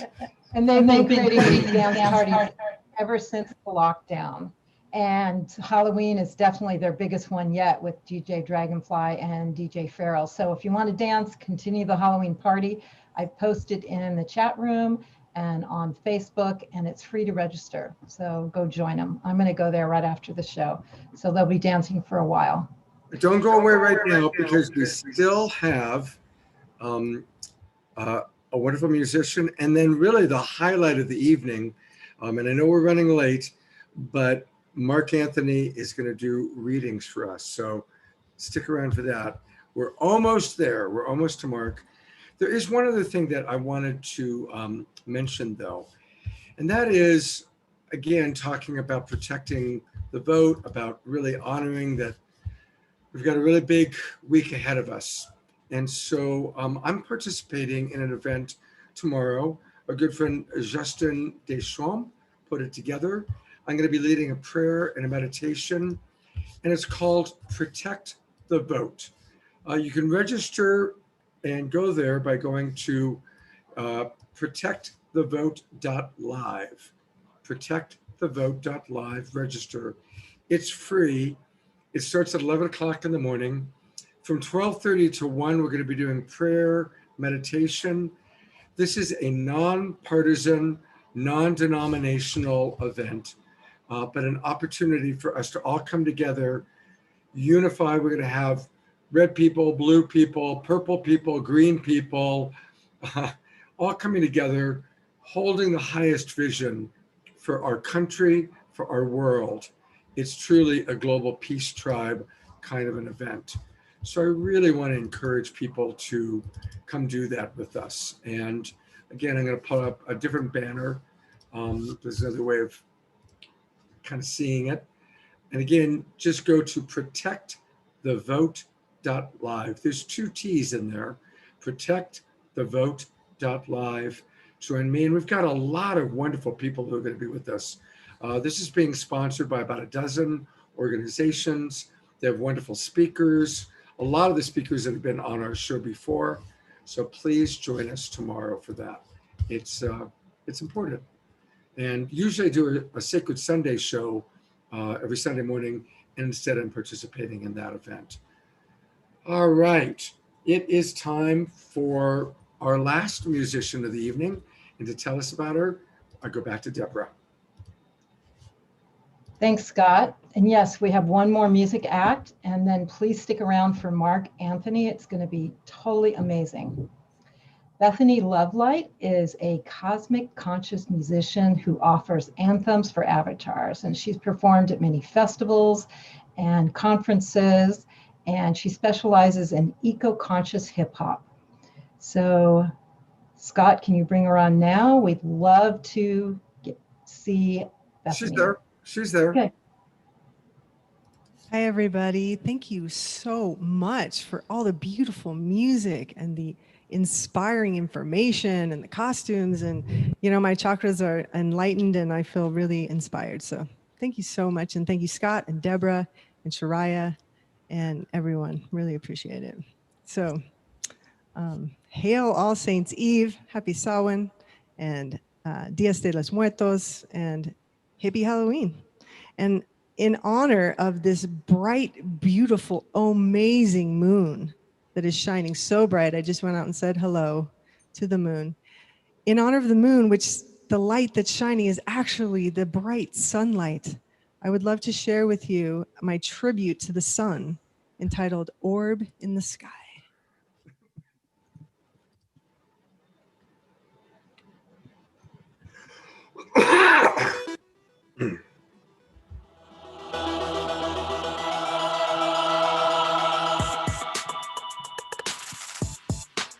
There's an orb in the sky. Does anybody care? There's an orb in the sky. I shine way up there. Oh yeah, there's an orb in the sky. Does anybody care? It's the light of our lives. Give it some love if you dare.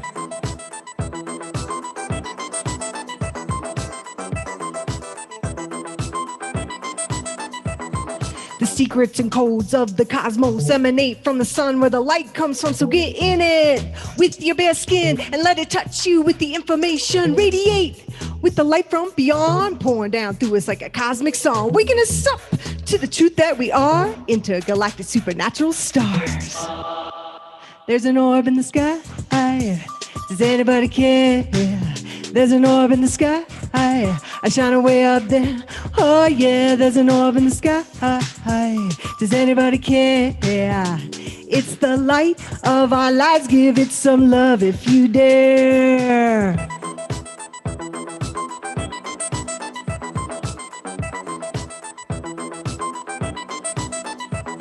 Bare feet on the ground, sun all around. My chakras are lit by the light of sound. I'm just in it, breathing it in. My DNA singing hallelujah again. I'm celebrating the light from beyond, pouring down through us like a cosmic song, waking us up to the truth that we are, intergalactic supernatural stars. There's an orb in the sky. Does anybody care? There's an orb in the sky. I shine away up there. Oh yeah, there's an orb in the sky. Does anybody care? It's the light of our lives. Give it some love if you dare.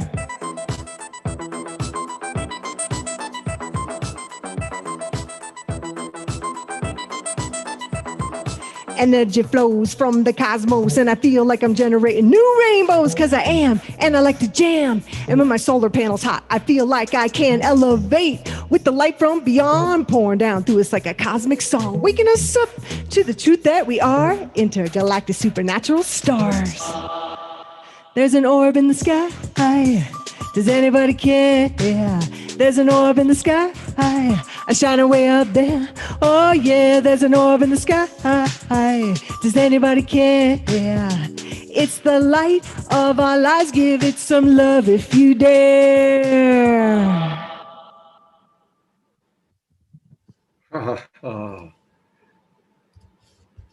Thank you so much. Oh, you're welcome. Thank you so much for having me. Yeah, thank you, Bethy. And want to thank Sharia for introducing you to us. Yes, thank you, Sharia, for inviting me. And here is how you can find out all about Bethany Lovelight. Just go to Bethy, B-E-T-H-Y, love, L-O-V-E, light, L-I-G-H-T.com. And she's on Facebook, YouTube, Spotify, SoundCloud, Instagram, Reverberation, CD Baby, and Twitter. So there's a lot of ways you can get more Bethy. God bless you. Thanks for being on the show. Oh, thank you for having me. Such a blessing. So honored. Take care. All right. Well, we are now at kind of what I've been, I love everybody in the show, but I've been really excited about this. We are about to bring Mark Anthony on, and it's a real blessing to have this fellow with us. So there he is. Sorry, my internet keeps dropping in and out. We're having a windstorm. I live East Coast, Central Florida, so it's all very Halloween-y. All right. Well, we're gonna hold the vision. This is gonna come true because this is like the peak experience we've all been looking for, Mark. I just want to tell people briefly about you. Mark is the psychic lawyer and the psychic explorer, also known as the psychic attorney and psychic adventurer. The bottom line is Mark is a world-renowned fourth generation science-based evidential psychic medium who communicates with spirits. He's the author of the critically acclaimed Amazon and spiritual bestsellers, Never Letting Go and Evidence of Eternity. We're going to bring those up a little bit later. And he has the reputation as being a psychic Indiana Jones. He's a recurring guest on ABC, CBS, NBC, Fox Television, and all of the major talk radio shows. He's been Coast to Coast, Darkness Radio, Sirius XM, as a psychic medium, paranormal, and after-death communication expert. And when we found out that we could get him on our show tonight, we were just super excited. Now, I want to say that if he starts bringing through spirits that any of you feel connected to, you need to click raise your hand. I will try to find you as fast as possible. It'll be easier if it's people that are already on the panel, but if it's people in our Zoom room, and we still have 250 people in the Zoom room, so you need to immediately raise your hand, and I'll do my best to bring you on as quickly as possible so you can connect with your spirit friends on the other side. And with that, take it away, Mark. Well, thank you, Scott. It's always interesting doing spirit communication ever since COVID came in and these Zoom events. So what happens is when I open up my brain to higher frequencies, spirits are going to come forward. They're going to be connected to one or possibly more people in the cyber audience. So if it makes sense to more than one person, please raise your hand so Scott can identify that. Also, when we narrow it down to one or two people, the spirits are going to keep presenting me information till we can find the right person that the messages are for. That being said, one of the things that I've observed in the last several years is what I call collective consciousness communication. And spirits are never alone. They're part of, think of your soul as a drop of water. And so when you die, that drop of water leaves your brain and it plunges into the eternal sea of consciousness. So spirits are interconnected to other spirits, and so we're going to get a lot of drops of water coming through, and they're going to use me as the conduit to communicate. So let's say that I'm doing a reading for Deborah, and her spirit or spirits come through, but the message for Deborah resonates with 6 or 7 other people. It touches your heartstrings. Take it, because that is collective consciousness communication. So even if you don't receive an individualized reading, but something comes through for somebody else that resonates with you, that touches you in a certain way, that makes you feel positive, then that's the nature of spirit communication. Does that make sense with everybody? Okay. Yes. All right, great. So I'm picking up on a female energy coming through. Now, what's fascinating about this lady, she looks like she stepped out of like the Donna Reed show. I mean, this is like, she's got to be somebody's either mother or grandmother, because her fashion sense was developed in the late 1950s, without a doubt. And what I get about her is she wasn't just like a traditional stay-at-home mom. She was definitely a career woman, but that's when she felt that she was at her peak, was like in the late 1950s, early 1960s. But what I'm getting with her is toward the end of her life, I see her elderly. I see her right around 85, 86, and I'm seeing massive pressure and pain build up in the lymph glands of her throat. And it feels like a sore throat. So this could be strep throat or some other infection that was definitely inflaming her throat.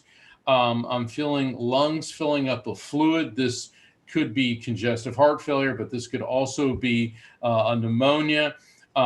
This poor lady was pretty sick, because I'm also getting my feet are feeling icy and cold, so she was having circulation issues, but I feel like I'm shivering one second and then burning up for the next. And this is going back to what I'm saying about the sore throat. I think that she was had a terrible infection, and that's why real high fever. So that's why I'm vacillating. Or what was going on with her is, you know how when you have a real high fever, and like 1 minute you're freezing, the next minute you're burning up. Let me see. Does this so far make sense with anybody? I want to hold position here. A reminder, if you're going, oh my God, that's my mom, my grandmother, I need you to raise your hand. I'm on gallery view for the panelists, but for the 250 people in the Zoom room, you gotta raise your hand and let me know that that's who you're feeling, okay? All right, Michelle C. So Michelle C., I'm going to promote you to panelist, and you'll be with us in a moment. Jan, is this making sense to you? It is, though my mother didn't really look like Donna Reed, but... When I said look like she stepped out of the Donna Reed show, I'm sorry, my bad. She didn't look like Donna Reed, but that whole, the June Cleaver, Donna Reed, that era, that's what I mean. That's what I meant. So please forgive me. All right, how does that make sense? It does make sense. All right, hold on. She keeps hammering me with the month of July. Now, July doesn't necessarily mean it has to apply to her. What this could indicate is a significant birth, death, anniversary, or event, which could be connected to her or you or somebody close to the two of you. Is there a July connection? Hi, I think this may be my grandmother. Is that Michelle? Yes. Michelle. Okay, hi. It's always weird doing this with Zoom because I got to find you here. Okay, go ahead, Michelle. All right, and hold on, Jan, because we could have more than one person here. Go right ahead, Michelle. Her son's birthday was July 1st, I believe, and she had diabetes, and when she died. Just be careful. Don't give me too much. Just go on. See what it is with mediums. The critique is, oh, you're cold reading and all this. And I don't want you to give me information just to verify what I did. And July makes sense with her. Now, the other thing about July, she's now holding up a ruby. ruby is the birthstone for the month of July. And this could mean a couple different things. There could be a piece of jewelry with a red stone, probably a ruby in it, that may make sense to you in some way. And the cool thing about rubies is it can also be a trigger for a name like a Ruby or a Rudy, which could be connected to you or her. The other possibility, because it's July, could be like a Julie. Okay, so go ahead. Does any of that make sense? Her mother gave me a ring that had a ruby in it, and that was Bingo. my inheritance. All right, we got your grandma. Okay, now hold on. She is work. All right, look, I know work drives everyone crazy, but is work driving you crazy? She said you're getting distracted. Work is driving you crazy, and it's like she's showing you like taking a pencil and like wanting to just break it in half. Does that make any sense to you, Michelle? I love my job, but it's hard to work from home and homeschool at the same time. So yes. Okay. All right. She said you can handle it. You can handle it. You can handle it. And what's with the swimming lessons? Are you or is someone connected to you either taking some type of swimming lessons or something about swimming? This is like a real big deal. No, I mean, I feel like I'm drowning every day. Yeah, I don't want to stretch to make it fit. All right. Do you swim a lot? No. Why not? I don't know how to swim at all. Swimming lessons for someone who doesn't know how to swim. Now is this starting to make a little bit more sense to you? Yes. Okay, so basically, now I understand the message.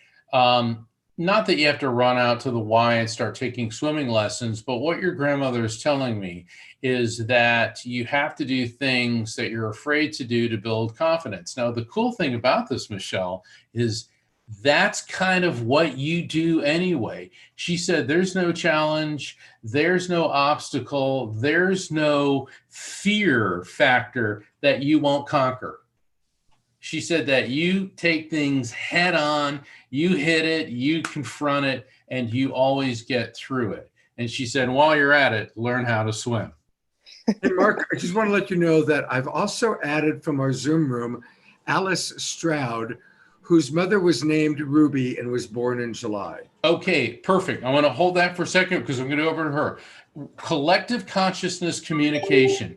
What will happen is spirits with a commonality, either the people that they're talking to here or among themselves, come in a group. And the commonality here is the name Ruby, born in July. Okay, where's Allison? Am I able to see her here?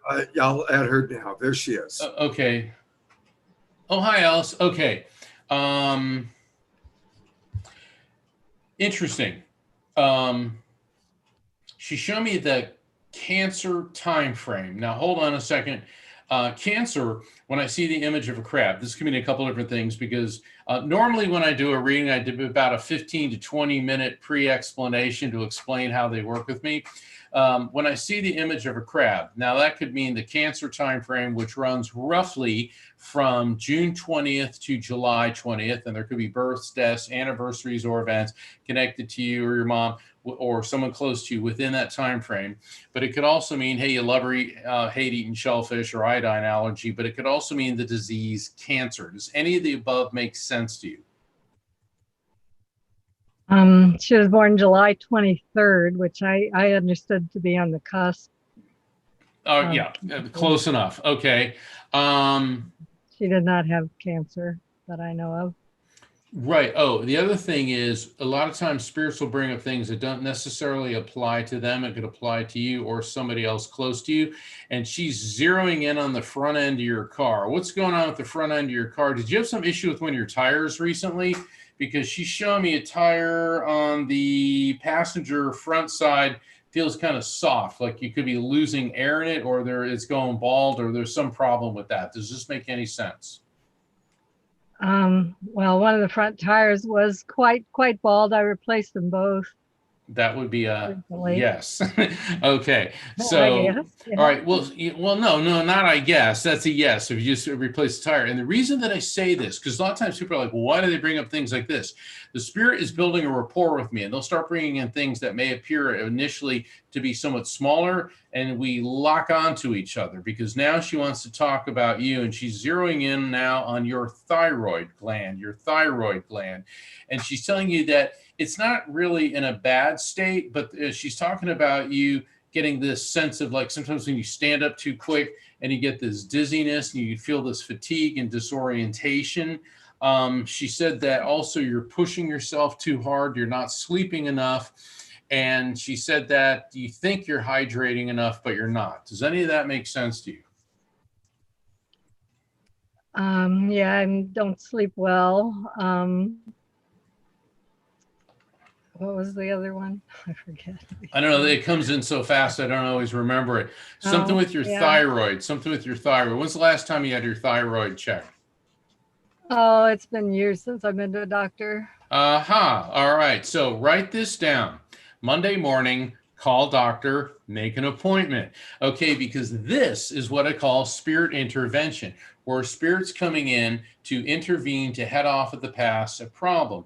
And they are meaning your mother, but on behalf of the collective, is zeroing in on your thyroid. And I'm getting this sense of dizziness at times. Also, that's the thyroid issue is affecting your ability to sleep. So she wants you to get that taken care of. All right, another spirit's coming in. I think it's maybe connected to somebody else. I'm getting a younger male energy coming through, and he could have been late teens, early 20s, and I'm getting this massive impact sensation to my head. I'm tasting blood. Please forgive me for being graphic. I'm tasting blood, and this was a traumatic passing, and I feel like he could have been on a bike or a motorcycle because I'm getting ejected. Or when I say I mean he is getting ejected from this. And this feels like there was blunt force trauma to the front end of this vehicle, this motorcycle or bike that he was on. And he got, catapulted, and his passing was immediate upon impact. And I know that's very intense and very graphic. Let me see with him. Medium build, little bit on the muscular side, not huge. For the most part, clean shaven, but he had a bit of stubble on his face. This was a white kid.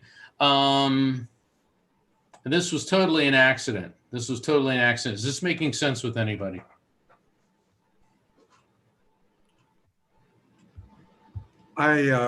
So far, nobody on that one, but Mark, on your previous person. Hold on. Somebody's raising her hand. Hold that. Atira. I'm sorry. Yeah, go ahead, Atira. Although the age is off, almost to the day my lover was killed in a rollover accident. I was in it, and he died. He died instantly because I think he had a heart attack at the time. But was it a motorcycle accident? No, it was I don't want to stretch to make it fit. This is a young guy, late teens, early 20s. I'm seeing the handlebars, and I'm seeing him going right over it. And he keeps giving me a number 37. That could be March 7th. That could be July 3rd. That could be the number 37, the number 73, because numbers are always tricky. Does that make any sense with you then? Well, I'm sorry, your name. Okay. What'll happen is after this, somebody's going to say, oh gosh, that was my neighbor's son. Okay. Because a lot of times it's not a relative. Let's see what this young guy, no, he's not letting me go. There is somebody here that had either a relative or a friend, this young guy who passed. All right, we'll ask him to step aside. All right, stand by. Can we go back to the last? Who's saying that? This is Jan, and I'm trying to find out where you are on the screen. So I've got to. Yeah, COVID has made everything challenging. Right. Okay, Jan, go right ahead. Well, here's my father. He's been on my little altar. His name is Reuben, and he was called Ruby. And my mother died. I was with her when she passed, and she had pneumonia, and she also had lung cancer. I don't know if it's her. There's other people here that have, like you said. Hold on. She had the lung cancer. Your father, Reuben, they called him what? Ruby. Ruby. Okay, collective consciousness communication. Does the month of September have any relevance to you or your parents? Because they're hitting me big time with September. September. Wow. I can't say for sure. July, my brother was born in July, and my brother was born severely retarded with the umbilical cord around his neck, which affected them a lot. So. Right. Hold on. Remember when, please, and not, first off, I'm sorry that you've been through all this, but stick with what I'm presenting instead of giving me facts, because anything I get, I want to make sure is coming from the spirits as opposed to what you're telling me. Now, I still want to stick with the month of September. Just because they're giving me September doesn't necessarily mean it's about them. It could be a significant birth, death, anniversary, or event connected to you or someone close to you or to them within the month of September. And it's weird because they keep zeroing in right around the 23rd, which would also be, what's that, the autumnal equinox. Okay, unless the equinox would make sense to you in any way. Well, nothing really specific, except that we lived in the Midwest, and it was fall, and it was wonderful. And all right, I want you to think about that, because after the reading, and I explain this in my books and in my lectures and in my presentations, there's a period of time I call the unfolding, and the reading's like a flower, and it blooms, blossoms, and unfolds, and it'll start making more and more sense to you. But they do want to talk to you, Jan, and they're talking about your molars, particularly on the upper right side and the back. Are you having any issues with your teeth in that area? Not specifically right now, but I do have a dental appointment coming up soon. But I believe I had all my wisdom teeth taken out. I don't know. Okay. Is this a routine checkup, or are they looking for something in particular on the dental appointment? It's routine. Be prepared for some news about one of your molars, because what they're talking about is an abscess. And the thing is, you don't even really know it just yet. I'm feeling that building up. The other thing they're talking about is, what's this thing with you? Do you hyperventilate or get like panic attacks? Because they're talking about you, and when they do, and they're concerned because I get this like that. Does that make any sense to you? It does. Okay, in what way?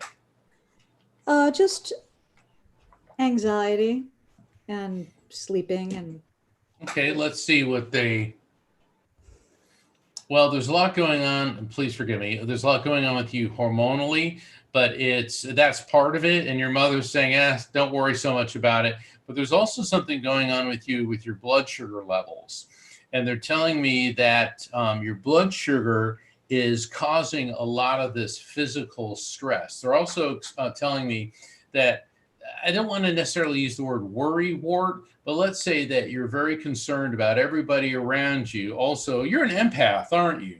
They're talking about you being an empath. Oh, that's what's going on. You're like a sponge for everybody else's problems.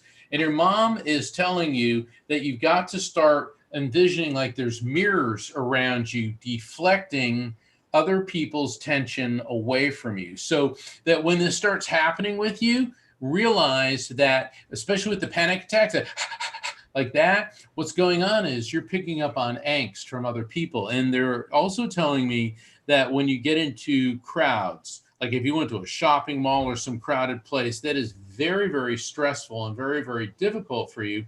And even though intellectually, I'm an empath, you have to make it a concerted effort to deflect away from you other people's angst.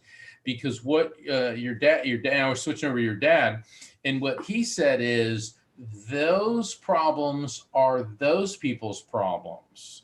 You can acknowledge them, but they are not yours to absorb.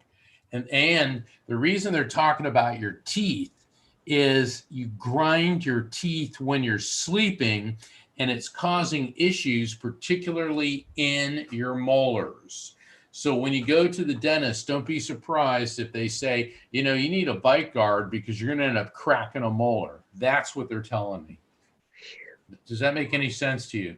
It does. It does. And it's all very close to home. Okay, well, see, spirits are here, and the joke I like to make, because both my parents are on the other side. Just because your parents are dead doesn't mean they're going to stop telling you what to do, okay? but they do that because they love you, all right? And once again, this is what I call spirit intervention, because they're coming in to intervene to prevent some type of problem, okay? Boy, I wish somebody could take that young guy on the motorcycle, because he is just hammering me. So I'm going to have to ask him to step aside. Okay. I need to ask a question about that. Do you have sure. a hair? Who's that? This is Casey. Do you have a hair color for the motorcycle rider? Because I did lose a brother tragically. Was it darker? No. Well, what color was his hair? I'm just. Like a dirty blonde. And did he tend to skip shaving? Kind of like a bit of a 5 o'clock shadow? Yeah. Okay. Let's not worry so much about hair color, because I'm seeing darker. You're saying dirty blonde. You know, we don't want to split hairs. Okay, and that's psychic humor. It's been a long time, and we had lost touch. So, fuzzy on details. Hold on, Casey. I don't mean to interrupt. That's could be have your brother aquamarine. He showed me an aquamarine, which is the birthstone for the month of March.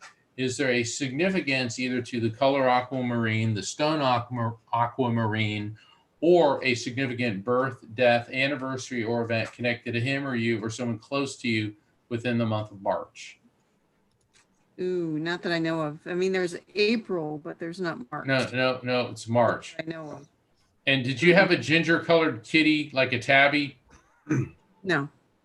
All right, who had the tabby, ginger-colored tabby?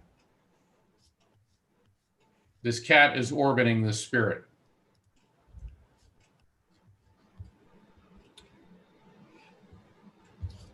Hey, Mark, I don't know about the tabby yet, but I just brought into our room Rachel Rose. She had a friend who lost a son in a motorcycle accident 2 or 3 years ago, who may have been 37. So Rachel. Oh, right, with the number 37. Okay, let me see. We just got to. Just added Rachel. Okay, I'm trying to find out where she is. There she is. Hi, Rachel. Okay. Rachel, just out of curiosity, orange kitty cat makes sense to you in any way? Oh, yeah, definitely. Okay, there we go. All right. Let me tell you why that's so important. So that spirit didn't match up with the last person, but it's matching up with Rachel. And when a spirit gives me a message of an explanatory advisory nature, so we got the description of the young man, how he passed, and then we get the ginger-colored kitty, which is an objectively verifiable fact. So when I get a message of advice or explanation, and then the spirit follows it up with an objectively verifiable fact, like the kitty, the verifiable fact is how the spirit's letting us know we've properly received and interpreted the message. Boom, because they know I want verification. So this one's for you, Rachel.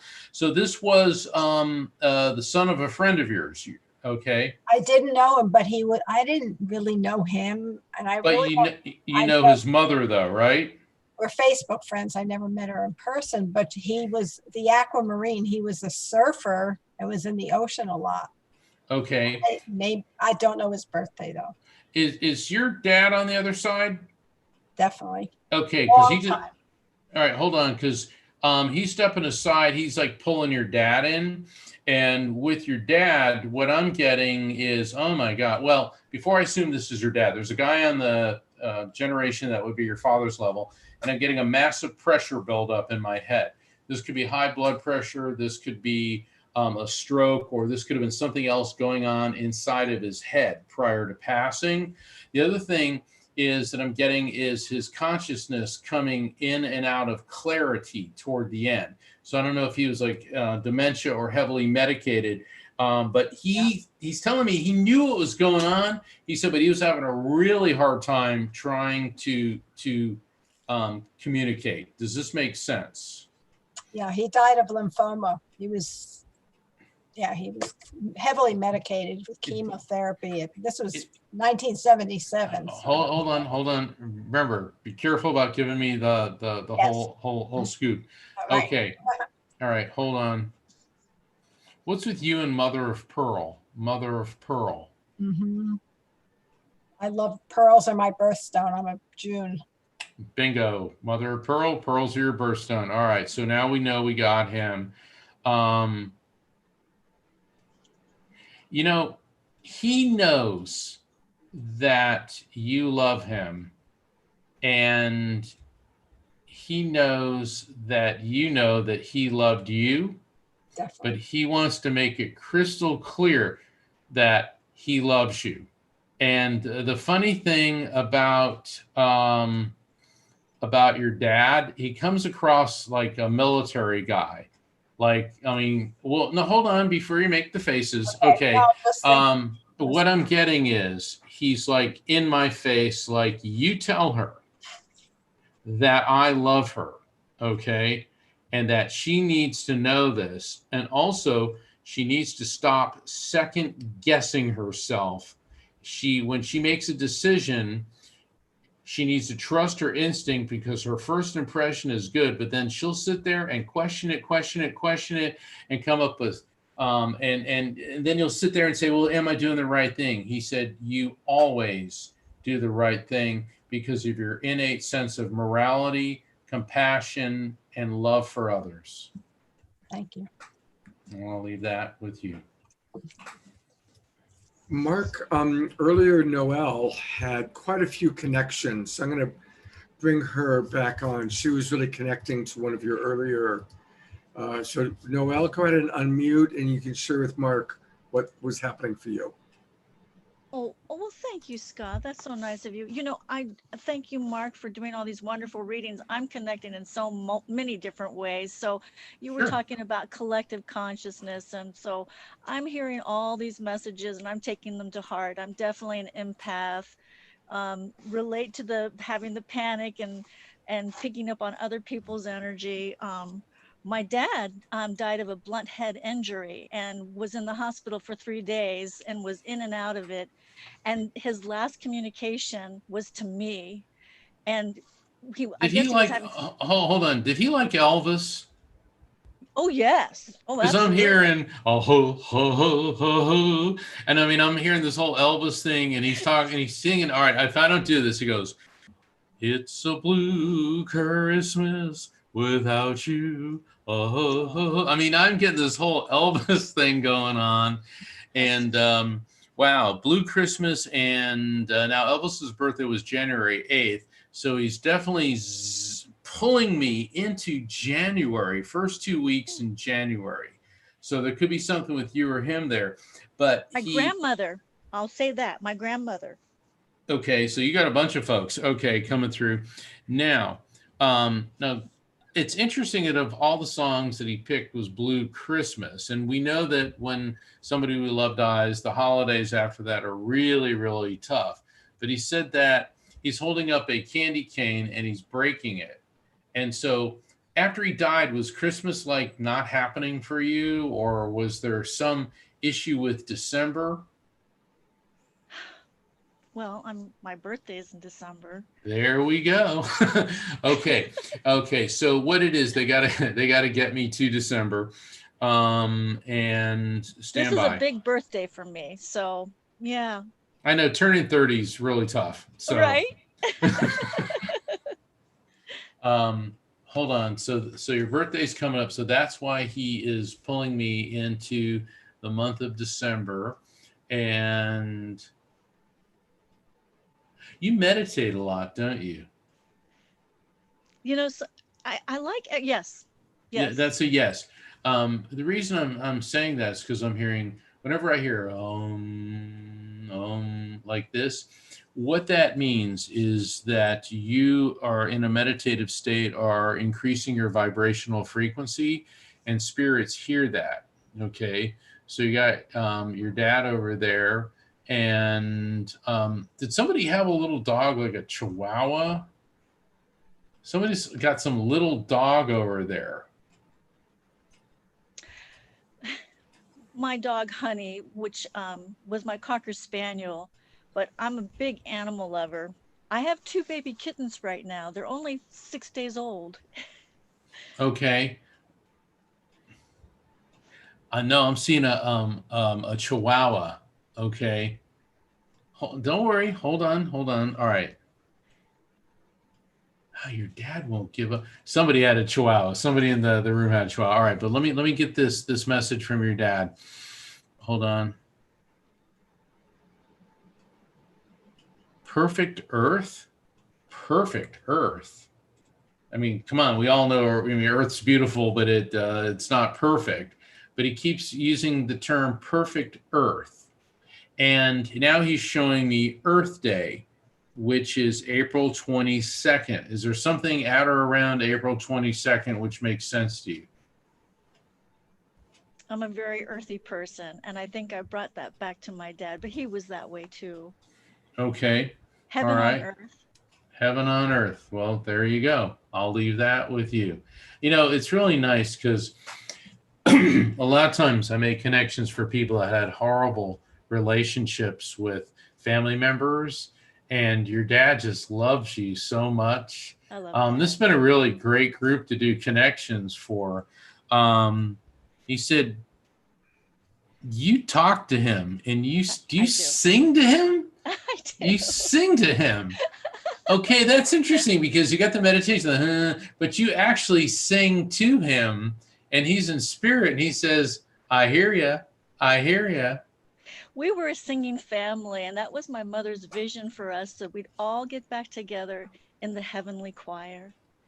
Well, you will, but no big rush, okay? Because they're going to be there for you. Hey, who had the degree in English? They're talking about like a degree in English.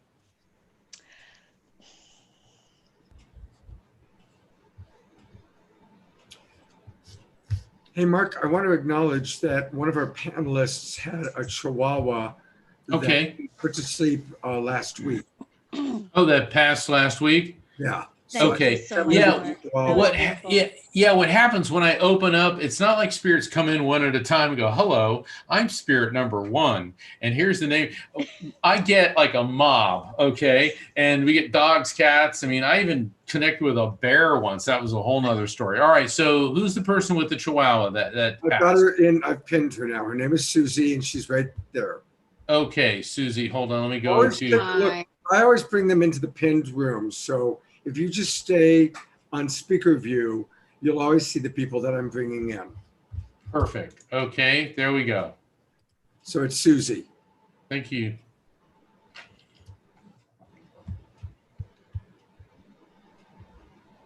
Say something, Susie.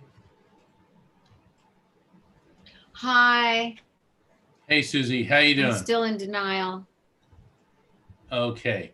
I'm Hey, sad about Susie, my baby. Susie, what's with you? And look, I know everybody likes brownies with walnuts, but one of these spirits is really giving me brownies with walnuts when they talk to you.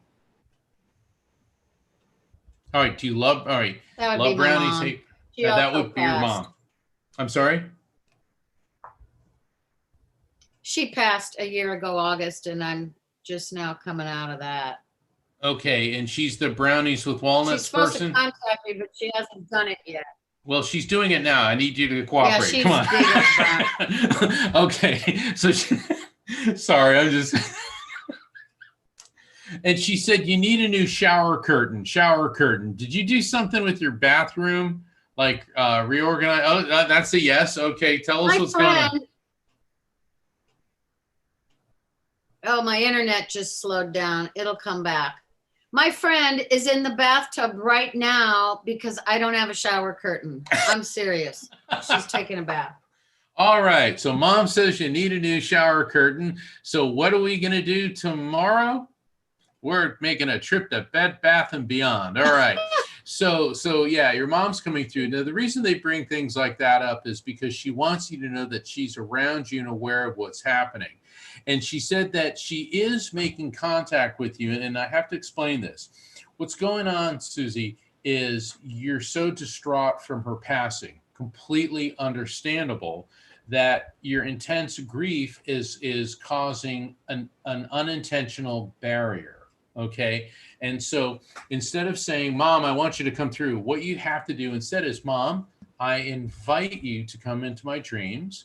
I welcome you to send me a sign. Do you see the difference there? You're taking the I want, and the angst and taking the angst out of it and turning it into a receptive energy. And that's why she brought up the shower curtain thing. And what's with you and all the grapefruit? I'm getting all this. Oh, okay, that looks like a yes. What's with the grapefruit? No, figs. Hold on. Do you love grapefruit, hate grapefruit, It's or fig. are you? I'm sorry?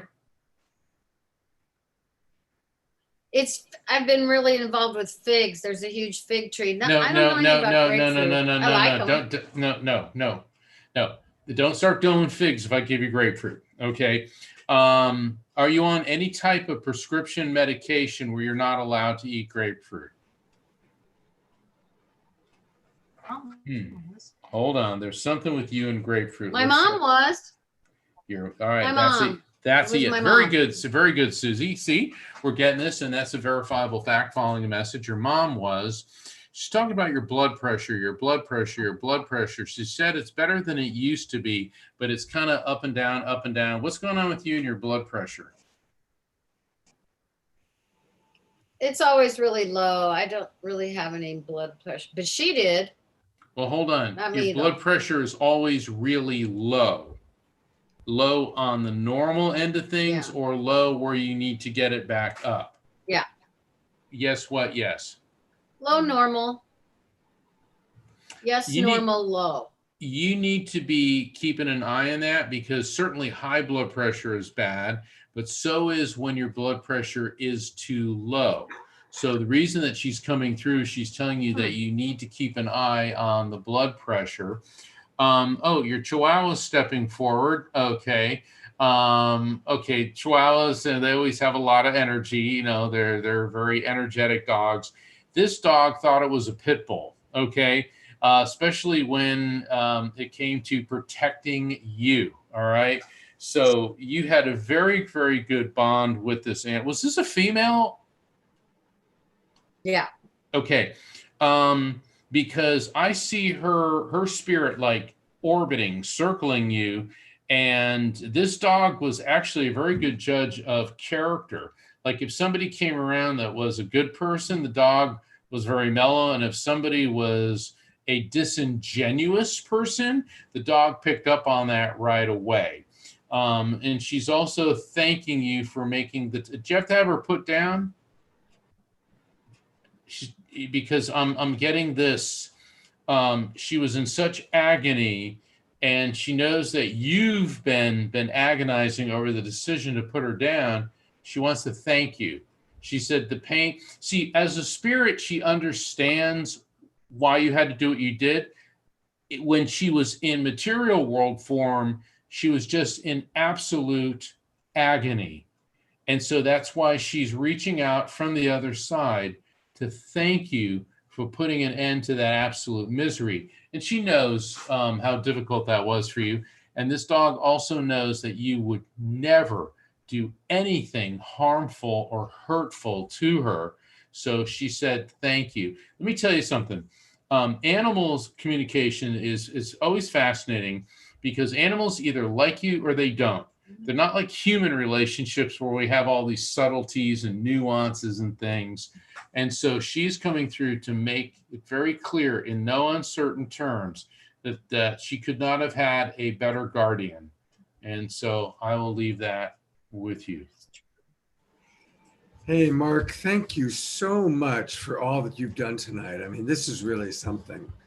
I appreciate it. Yeah, it's a lot different. See, when I do public events, I can see the crowd. It's just different on computer. But we're dealing with pure energy, which moves at the speed of light, and so that's why we're able to do it like this. And like all of us, spirits too, they're learning how to adapt to this COVID pandemic.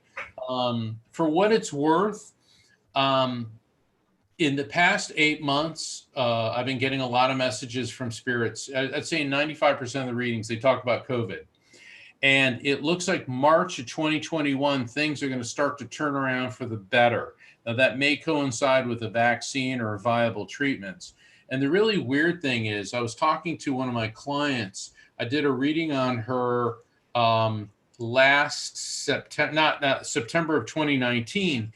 And I kept telling her that in March of 2020, I said, I see you wearing a surgical mask. I don't know if you're going to be going through surgery, but everybody's around you wearing a surgical mask. Are you in the medical profession? She goes, I have no idea what that means. She contacted me recently. She goes, Mark, now I realize what you were talking about is everybody was wearing a mask, at least in her circles, as of March of 2020. So just because something doesn't immediately make sense to you now that came through, give it time. Because like I said before, the reading's like a flower which blooms, blossoms, and unfolds, and it takes time for it to unfold and make sense to you. Scott, I want to thank you and Deborah and the entire Saturday Night Alive team for having me on. Absolutely. It's been an honor. So thank you. I want people to know how they can learn more about you. His website is evidenceofeternity.com. Evidenceofeternity.com, which is, again, the title of this wonderful book where he really goes into these amazing experiences that we've been seeing tonight. And I want to bring up a couple of other things, just because I am so grateful for all that you've shared with us tonight, Mark. Also, Mark, I'm going to do a full 90-minute show with Mark. As most of you know by now, we have a sister show called Straight Talk, and Mark is going to be my guest for 90 minutes on Straight Talk. We've got him booked in December for that. He's the psychic lawyer, the psychic adventurer. He's the Indiana Jones of the psychic world. And again, there's a lot going on. You can find him on Sirius, Fox News, ABC, CBS, NBC. He's just a remarkable person. And it's great to have you in our world now, Mark. Thank you. Thank you. And I just launched a radio show Thursday night on the Transformation Talk Radio Network. It's called The Psychic and the Doc, and I'm joining forces, or have joined forces, with Dr. Pat of the Dr. Pat Show. Oh, wow. And yeah, and we had our first show, and it's going to be every Thursday, 7 p.m. Eastern, 4 p.m. Pacific. So I'm mentioning because this doesn't coincide with your show. So, but I'd like to invite everybody to tune in on Transformation Talk Network, which is on 50 AM and FM radio stations and Spotify, IR. And basically it hits something like 5 million people worldwide. I don't even think I have the numbers right, because I know it's big. And what's going to happen is, we'll be interviewing some guests. It's an hour show. And in the second half, I'll be doing readings for callers. And then you also get a double shot, because then Dr. Pat, who is a world-renowned behavioral psychologist, will help interpret and how the messages from the other side are going to benefit you. And that's The Psychic and the Doc on TransformationTalkRadioNetwork.com. And once again, Scott and Deborah and everybody on your team, thank you so much, and have a happy Halloween. And let's all pray for good things happening, let's say around November 3rd. Absolutely. Peace. May we find peace and unity. Peace. And you know what? Whoever wins, no violence, no violence, no violence. Yeah, absolutely. God bless you, Mark. Thank you so much. Thank you. We'll see you again soon. We've got Mark already scheduled for a couple of other things that we're going to be doing. Yeah, Friday the 13th. Friday the 13th. That's right. It is. I was looking for which Friday it was. So I've gone to gallery view because I just want to say thanks to all of our friends who have been with us throughout the show. You've all been wonderful. It's been a special show. We still have over 200 people in our Zoom room. We still have thousands watching on our different channels, Facebook, who enjoyed Mark and music by Pollyanna, Greg Magic Bernstein. And thank you to our friends who dressed up in costume. It was really, really fun having all of you with us. And to say a final good night, my partner, Deborah. Thank you, Scott. Thank you, everyone, for joining us. It's always so amazing. We never know how the soup is going to taste when we put all the ingredients in. And again, this show is really special. Thank you to the presenters, and the musicians were fabulous. Thank you, Mark. That was amazing. And thank you for joining us on this journey of walking on the other side and really honoring this sacred time of All Hallows Eve of Samhain. Thank you, Scott. Thank you, everyone. And I want to just encourage everybody now, let's slow down. Let's integrate what we've learned from Mark, from Daniel, from Magic, from Guinevere, the music we heard. And let's remember what Daniel taught us, to breathe slowly, consciously, and just trust our imagination. Don't let any fears or blocks stop us. Tonight, let's all connect in our own unique way to those that we are honoring, loving, and missing. Thank you, everybody. Hopefully I'll see you tomorrow for the